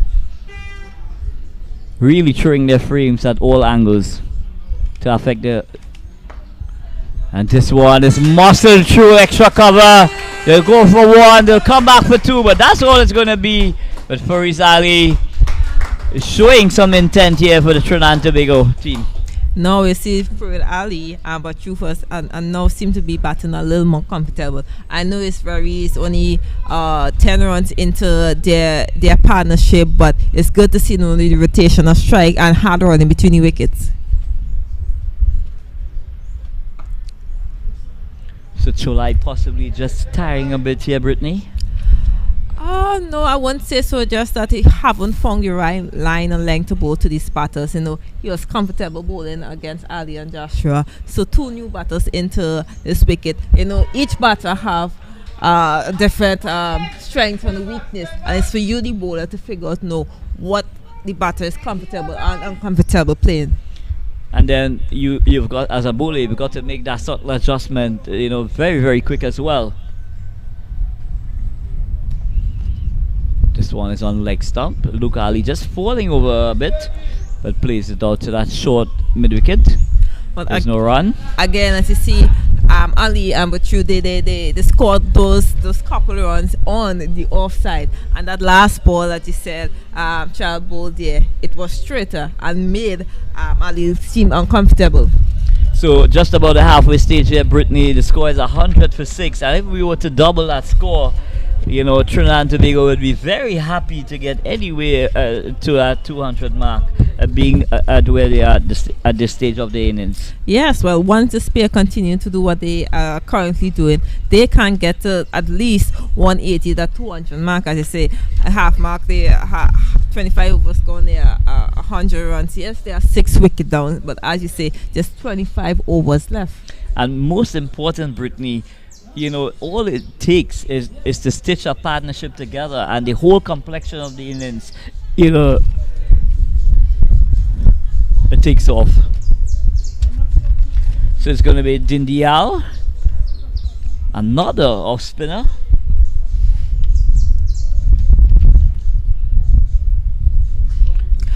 Starts off with a wide. Very awkward bowling action. Yes, very much so. Bit surprising that that bowling change was made. Maharu has been the better of the bowlers in the bowling pair. And there's 2 overs left in his department. I'm not too sure why he's been held back for those 2 overs. Well, just as we were having that discussion of how things can pan out, I'm sure the skipper of the Guyanese outfit, Mahabir, he would be very conscious of the fact that if this pair, Brittany, could stitch a partnership together, it's possible that he need to bring himself back at a critical juncture later down in the piece.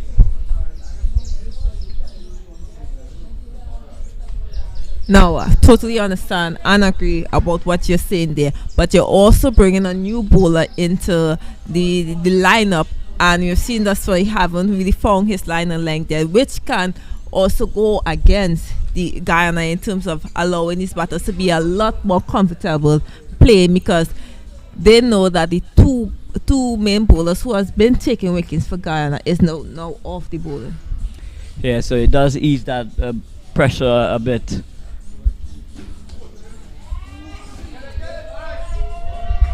So excellent try there from the fielder, extra cover. Bechu trying to go up and over that extra cover field, and Trinidad could have lost their 7th wicket there, courtesy a careless looking shot from Viren Bachu. Viren Bachu, someone who really likes to get moving, but that's not what is required at this stage, Brittany. It's situational play that has to come into play, and that is to read the situation, try and bat another 15 overs together, get whatever you can get, and possibly at the back end of the innings, you try and go hard. So a lot of application, both mental and technical, is required from both these batters. Your thoughts, Brittany? Yeah, I agree to what you're saying. That's a chance there, but you will be very much thankful of that. If they stay and apply yourself and don't give the Ghana department as much chances as Ghana would want, then we know that they are going to bat long. Slip up there by the Guyana fielding department. We know they've been very excellent throughout the innings thus far. They've been very aggressive. So some of the Trinidad and Tobago supporters are echoing our sentiments there, Brittany, by letting the information out in the middle that Chulhai just have about 2 overs and 5 balls to go, and it would be prudent of them, to really try and see him out without getting another wicket. Yes, I believe Alian, but you have to be very aware. Even ask the someone who's on the bench know how much overs, even the umpires, how much over the bowlers have left. They have to read the game every ball, every over. Now that should have been a single there, but you was not looking. And again, Viran Bachu was caught ball watching here, Brittany. Now, what we are seeing is that Fariz Ali is struggling against the likes of Chulhai, and that single would have just been what the doctor ordered to get off strike.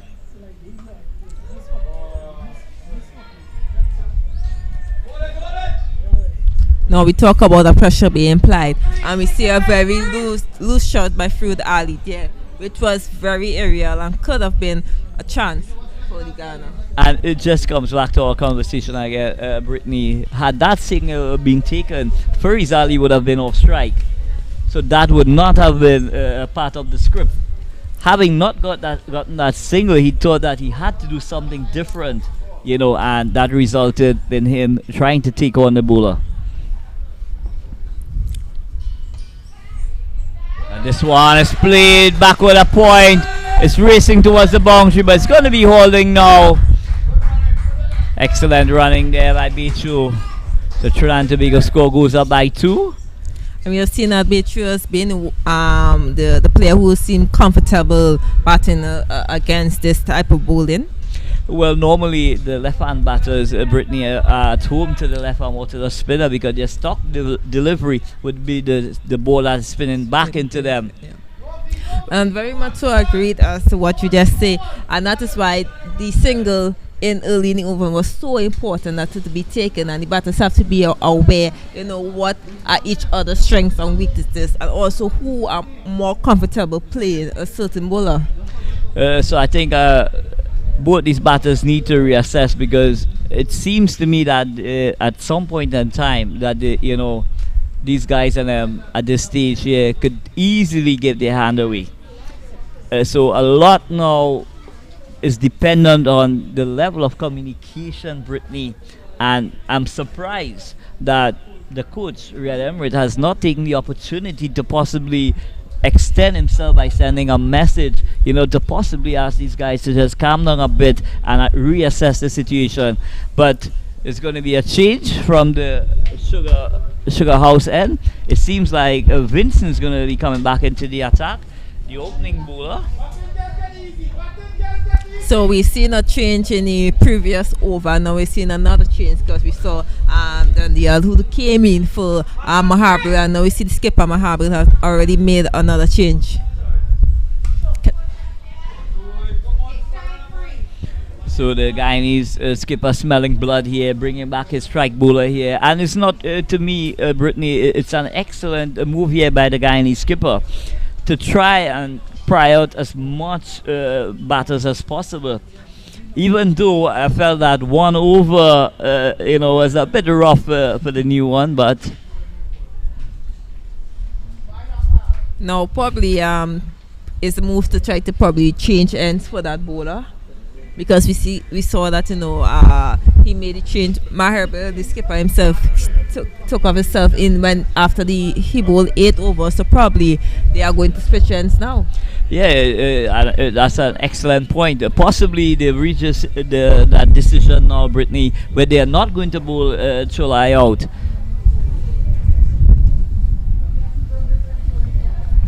And we are seeing that Vincent is still up and energized and full of energy. It's been that's over. That's why he's bowled a really good line and length. Yeah, so hitting that line just outside that 4th, 5th stump area, not really challenging the batters in terms of asking them to play, but I'm sure it's going to come sooner than later. That straight line delivery. And where's Fariz Ali? Where is his head at this? Where is his headspace at this time, Brittany? He just needs to calm himself down. Possibly his partner could just come down, stride down the track, and just possibly take the opportunity to calm him a bit. But it's a lot of pressure for this age group of Brittany at this stage of their career, and these situations are only going to make them a lot tougher mentally if they're able to come through. This is like an acid test for these guys at this stage. And did Vincent outfox him there? Send the long on and long off back.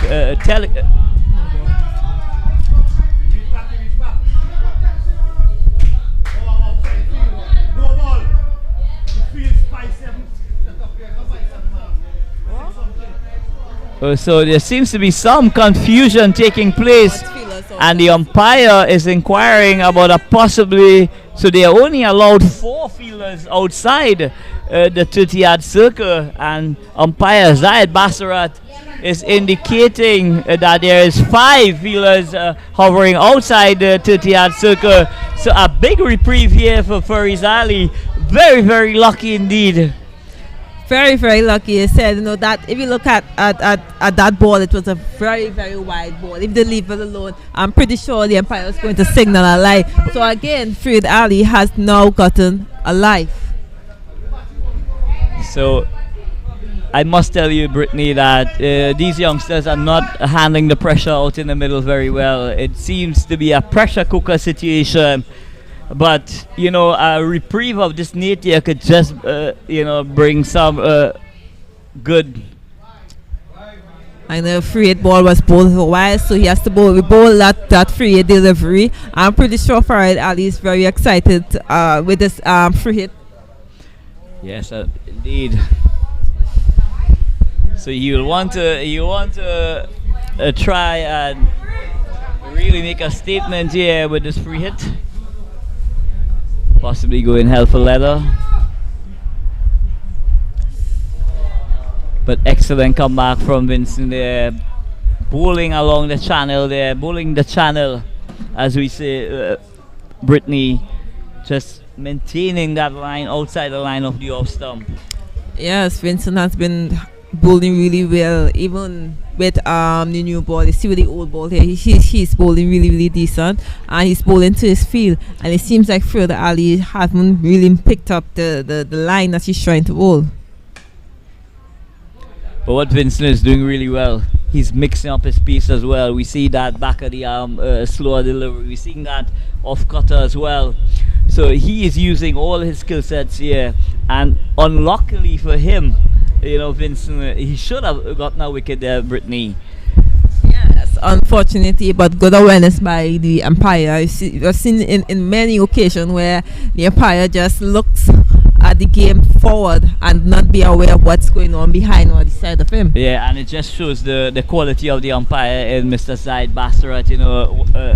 One of those umpires who are umpiring at the regional level, and it shows his quality that he is in the game, Brittany, and to make a call of that nature, it means to say that you're fully tuned in to what is taking place.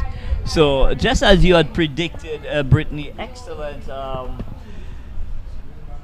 assessment of what was going to take place. You telegraphed it to perfection there. Dindial is going to be coming from the KFC end, and he's going to be bowling to Viran Bachu. Yes, I believe that the skipper was aware of he was getting trouble with that breeze blowing from east to west from the sugar end. So now he's going to try to bring him from the KFC end to see how he adjusts. Well, I think what is going to happen there, Daniel possibly will get some help with that ball drifting across the left-hander bowling from the KFC end. But we haven't seen much spin and offer dust yet, Brittany, and as this surface continues to dry off, one would hope that we would see some spin from the deck. I believe Trinidad and Tobago will be looking at the nature of the pitch. I know the fact that they're accustomed playing on this wicket, know how it's going to be in the second innings. And this one is carved over extra point, and it goes into the boundary for 4. So Viran Bachu chancing up his arm here, carving that ball over backward point, and it raced into the boundary for 4. So a welcome boundary for the Trinidad and Tobago team. Brittany. Pretty bad ball by Daniel there. Short and wide. You don't have a deep cover, so it's a free hit for any left-hander when that ball is going away. Bachu would need to be a bit more calculated in his shot selection, Brittany. That's what you got at this stage, because there's still the 5th, 6th bowling option that you could utilize going at the back end of the innings, Brittany.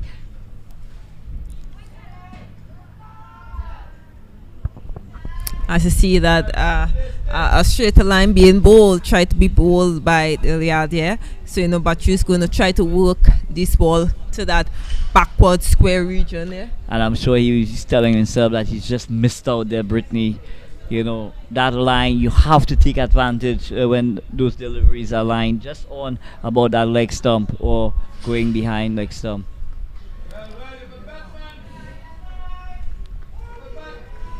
No, if they continue to bowl that line and length, and with the assistance of that breed to drift that ball away from the left-hander, then it will be a very easy picking for chances that these batters are trying to play across the line.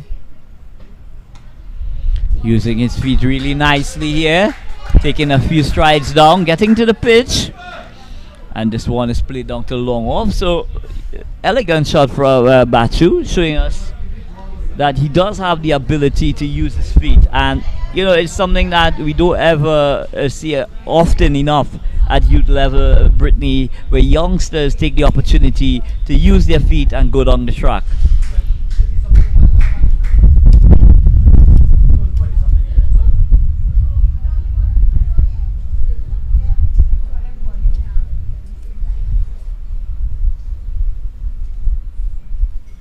So it's going to be Dindial from the KFCN bowling to Farizali, and this one he's through Farizali. Quicker delivery from Dindial. Farizali camping onto the back foot, but what was noticeable here, he was just playing away from his body. He was, it was a nothing shot. Very decent over here by Dindial, except for that 4 delivery. I think he got come back really, really good in that over, and he adjusted his line and length. Yeah, he did. He did make that excellent comeback after being hit for a boundary. So Trinidad and Tobago continuing to try and stitch a partnership together, Bachu and Faris Ali, and all that's required at this stage here, Brittany, is to really try and absorb this pressure that's being mounted by the Guyanese counterparts. And if they're able to come out from this, scoring will present itself during the course of the innings, Brittany. And you know what, as you mentioned earlier, once Trinidad and Tobago keep that run rate right around 3-4 runs and over, as you see the score already 1-1-1 in the 29th over, chances that could get 160, 180 with the remainder of these 31 overs left. Yeah, so still a very, very long way to go. And if you add 21 by 3, that's 60, you're still looking anyway around that 170, 180 mark, and they will want to achieve that. This one, so Vincent possibly just overstriding here, looking for that extra yard of pace and airing in length and line. So umpire side Bassarat indicating that's 1 for the over. But it's great to see that these Guyanese seamers and them showing some level of aggression.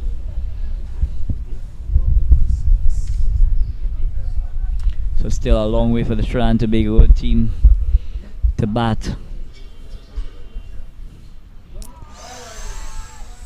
And umpire side Bassarat extends his arms again, and the Guyanese counterparts, Guyanese team, they have not helped themselves at all, Brittany. Time and time again, they have been very, very indisciplined.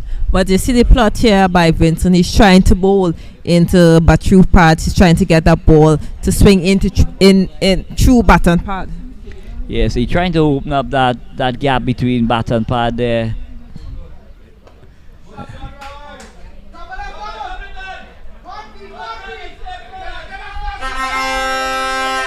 And that's very well played by Batu. Yeah, expertly played by Batu there through that forward square position. And gets two.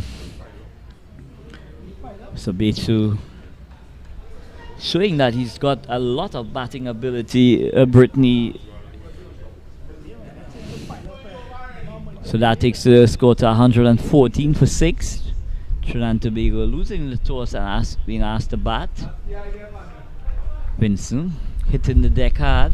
Yes, and as you've seen there, that ball got some swing. So there's still something in the pitch for the space bowlers, which I'm pretty sure Trinidad and Tobago is looking at. As you see, Kirsten was very excited about, wow, they wasn't expecting that ball to swing like that. But is it the case, Brittany, where the ball is reversing at this stage?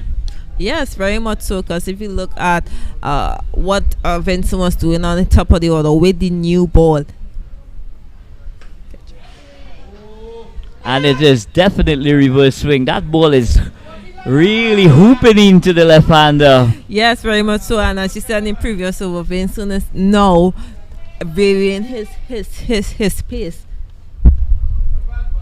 And what Vincent is doing really well, if you look at him as at the top of his mark, Brittany, he's hiding which side the shiny side is. So the likes of Batu might just be able to share some information to Faris to give him an indicator of which is the shiny side, so it could help him in terms of negotiating this reverse swing that we are witnessing here.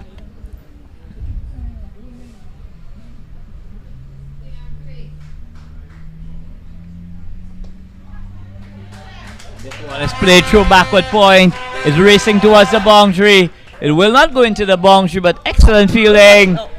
And a loud call for a run out there. So we'll have a look here. Well. Very casual run in there by Ali. Just a little, just barely got in. No, a lot of time batters feel that they are safe and they tend to jog in the wicket. But normally a direct hit, Brittany, does cause a lot of panic in the camp because it's very iffy with the direct hit. But Faris Ali lives to fight on. Very well played there. That ball hooping into him, that in swinger. And Faris Ali, what he did well there, Brittany, he played it as late as possible, but he kept his eye until he made contact. Yes, and also that the fact that Vincent is still getting that ball to reverse swing with the assistance from that breeze that's coming from east to west, and also he's delivering the ball wide of the crease.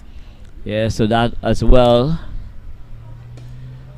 Using the angle, going wide of the crease, using the angle. So that's the end of the 30th over. Trinidad and Tobago 117 for 6. Viran Batu is on 14 and Faris Ali is on 7.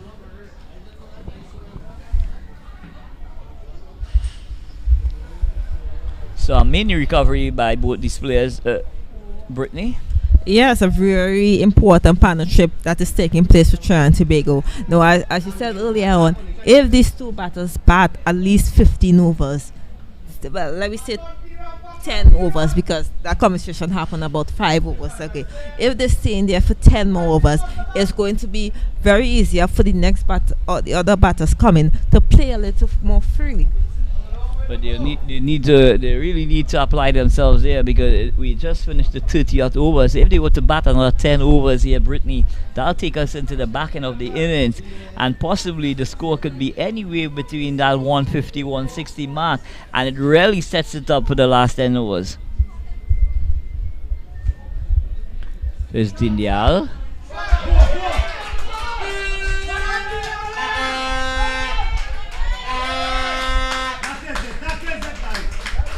And we have now started to see some misfields by the Guyana fielding department. I am pretty sure that this partnership are now starting to affect them mentally on this field. But I'm not happy with the running of Bechu, I must tell you. He just seemed to be ambling down and up the track there. You know, I want to see a bit more aggression from him in terms of his running, Brittany.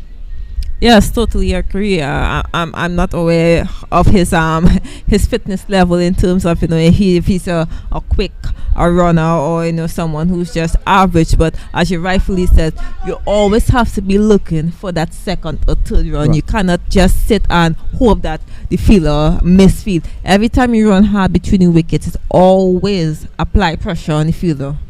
Yeah, very important to continue to have that pressure to the fielder. This one is played.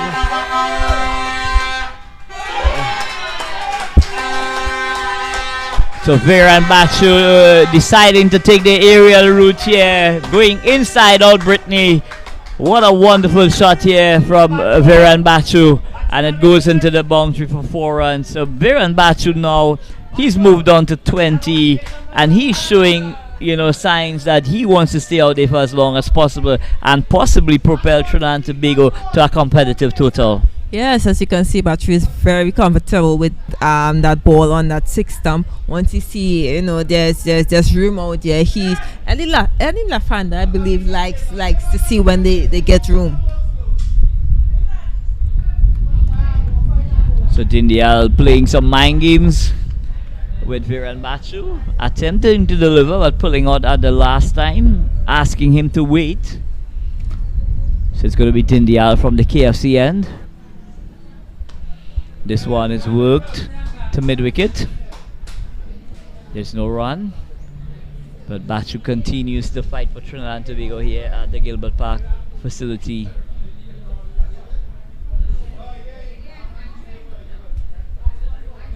And this one is played to that fine leg position.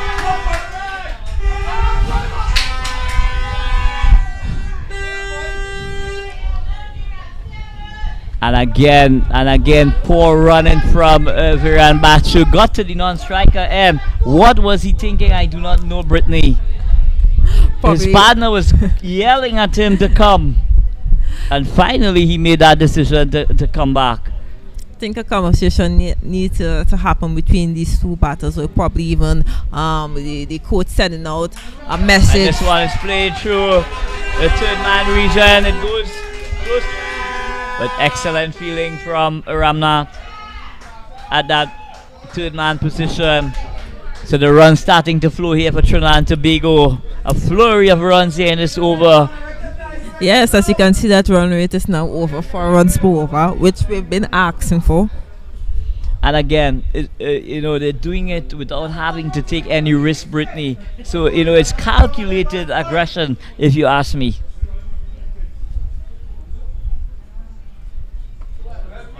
Yes, as we did mention that, you know, yes, the outfield is heavy, but once you run hard between the wickets, there are runs on this field.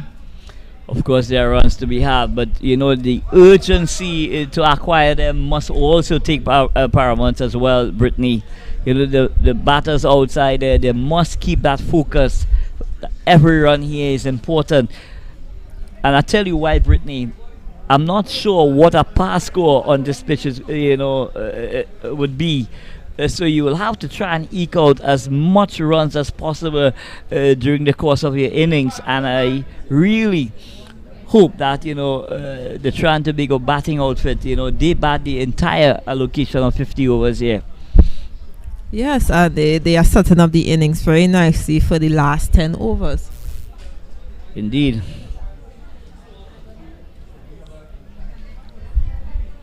So we're going to see a change from the the Sugar House end. So it's going to be one of the seamers coming back here. It's going to be Jaden Campbell.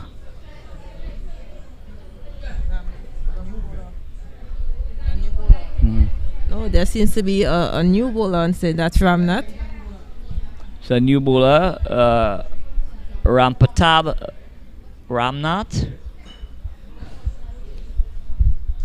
So we see that Guyana have a very deep bowling department. Yeah, well, I think they've reached a stage now, Brittany, that the skipper is just ringing the changes and possibly not trying to get the Trinidad and Tobago batters accustomed to any one bowling. And I tell you what, Farizali would be licking his lips because that was short and asking to be dealt with. Yes, it was short, very much so. But if you look at the field, the bowler he set it for that length ball because there's a deep forward of square. So Farizali.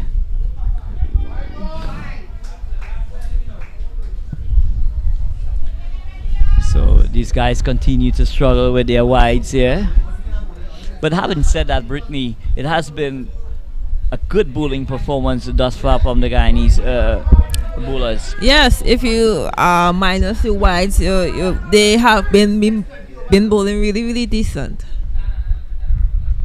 Just a little more consistency needed from them. So again, lack of urgency from the batters here, just settling for one. The ball eluded the fielder, Brittany, and I must say that Coach Riyad Emirates, he would not be a happy camper at this stage here. Badly lined delivery. Farizali just used the old-fashioned leg glance and got it down to that fine leg position for a single. Yes, and we talk about in the last couple of overs how important running hard between the wicket is.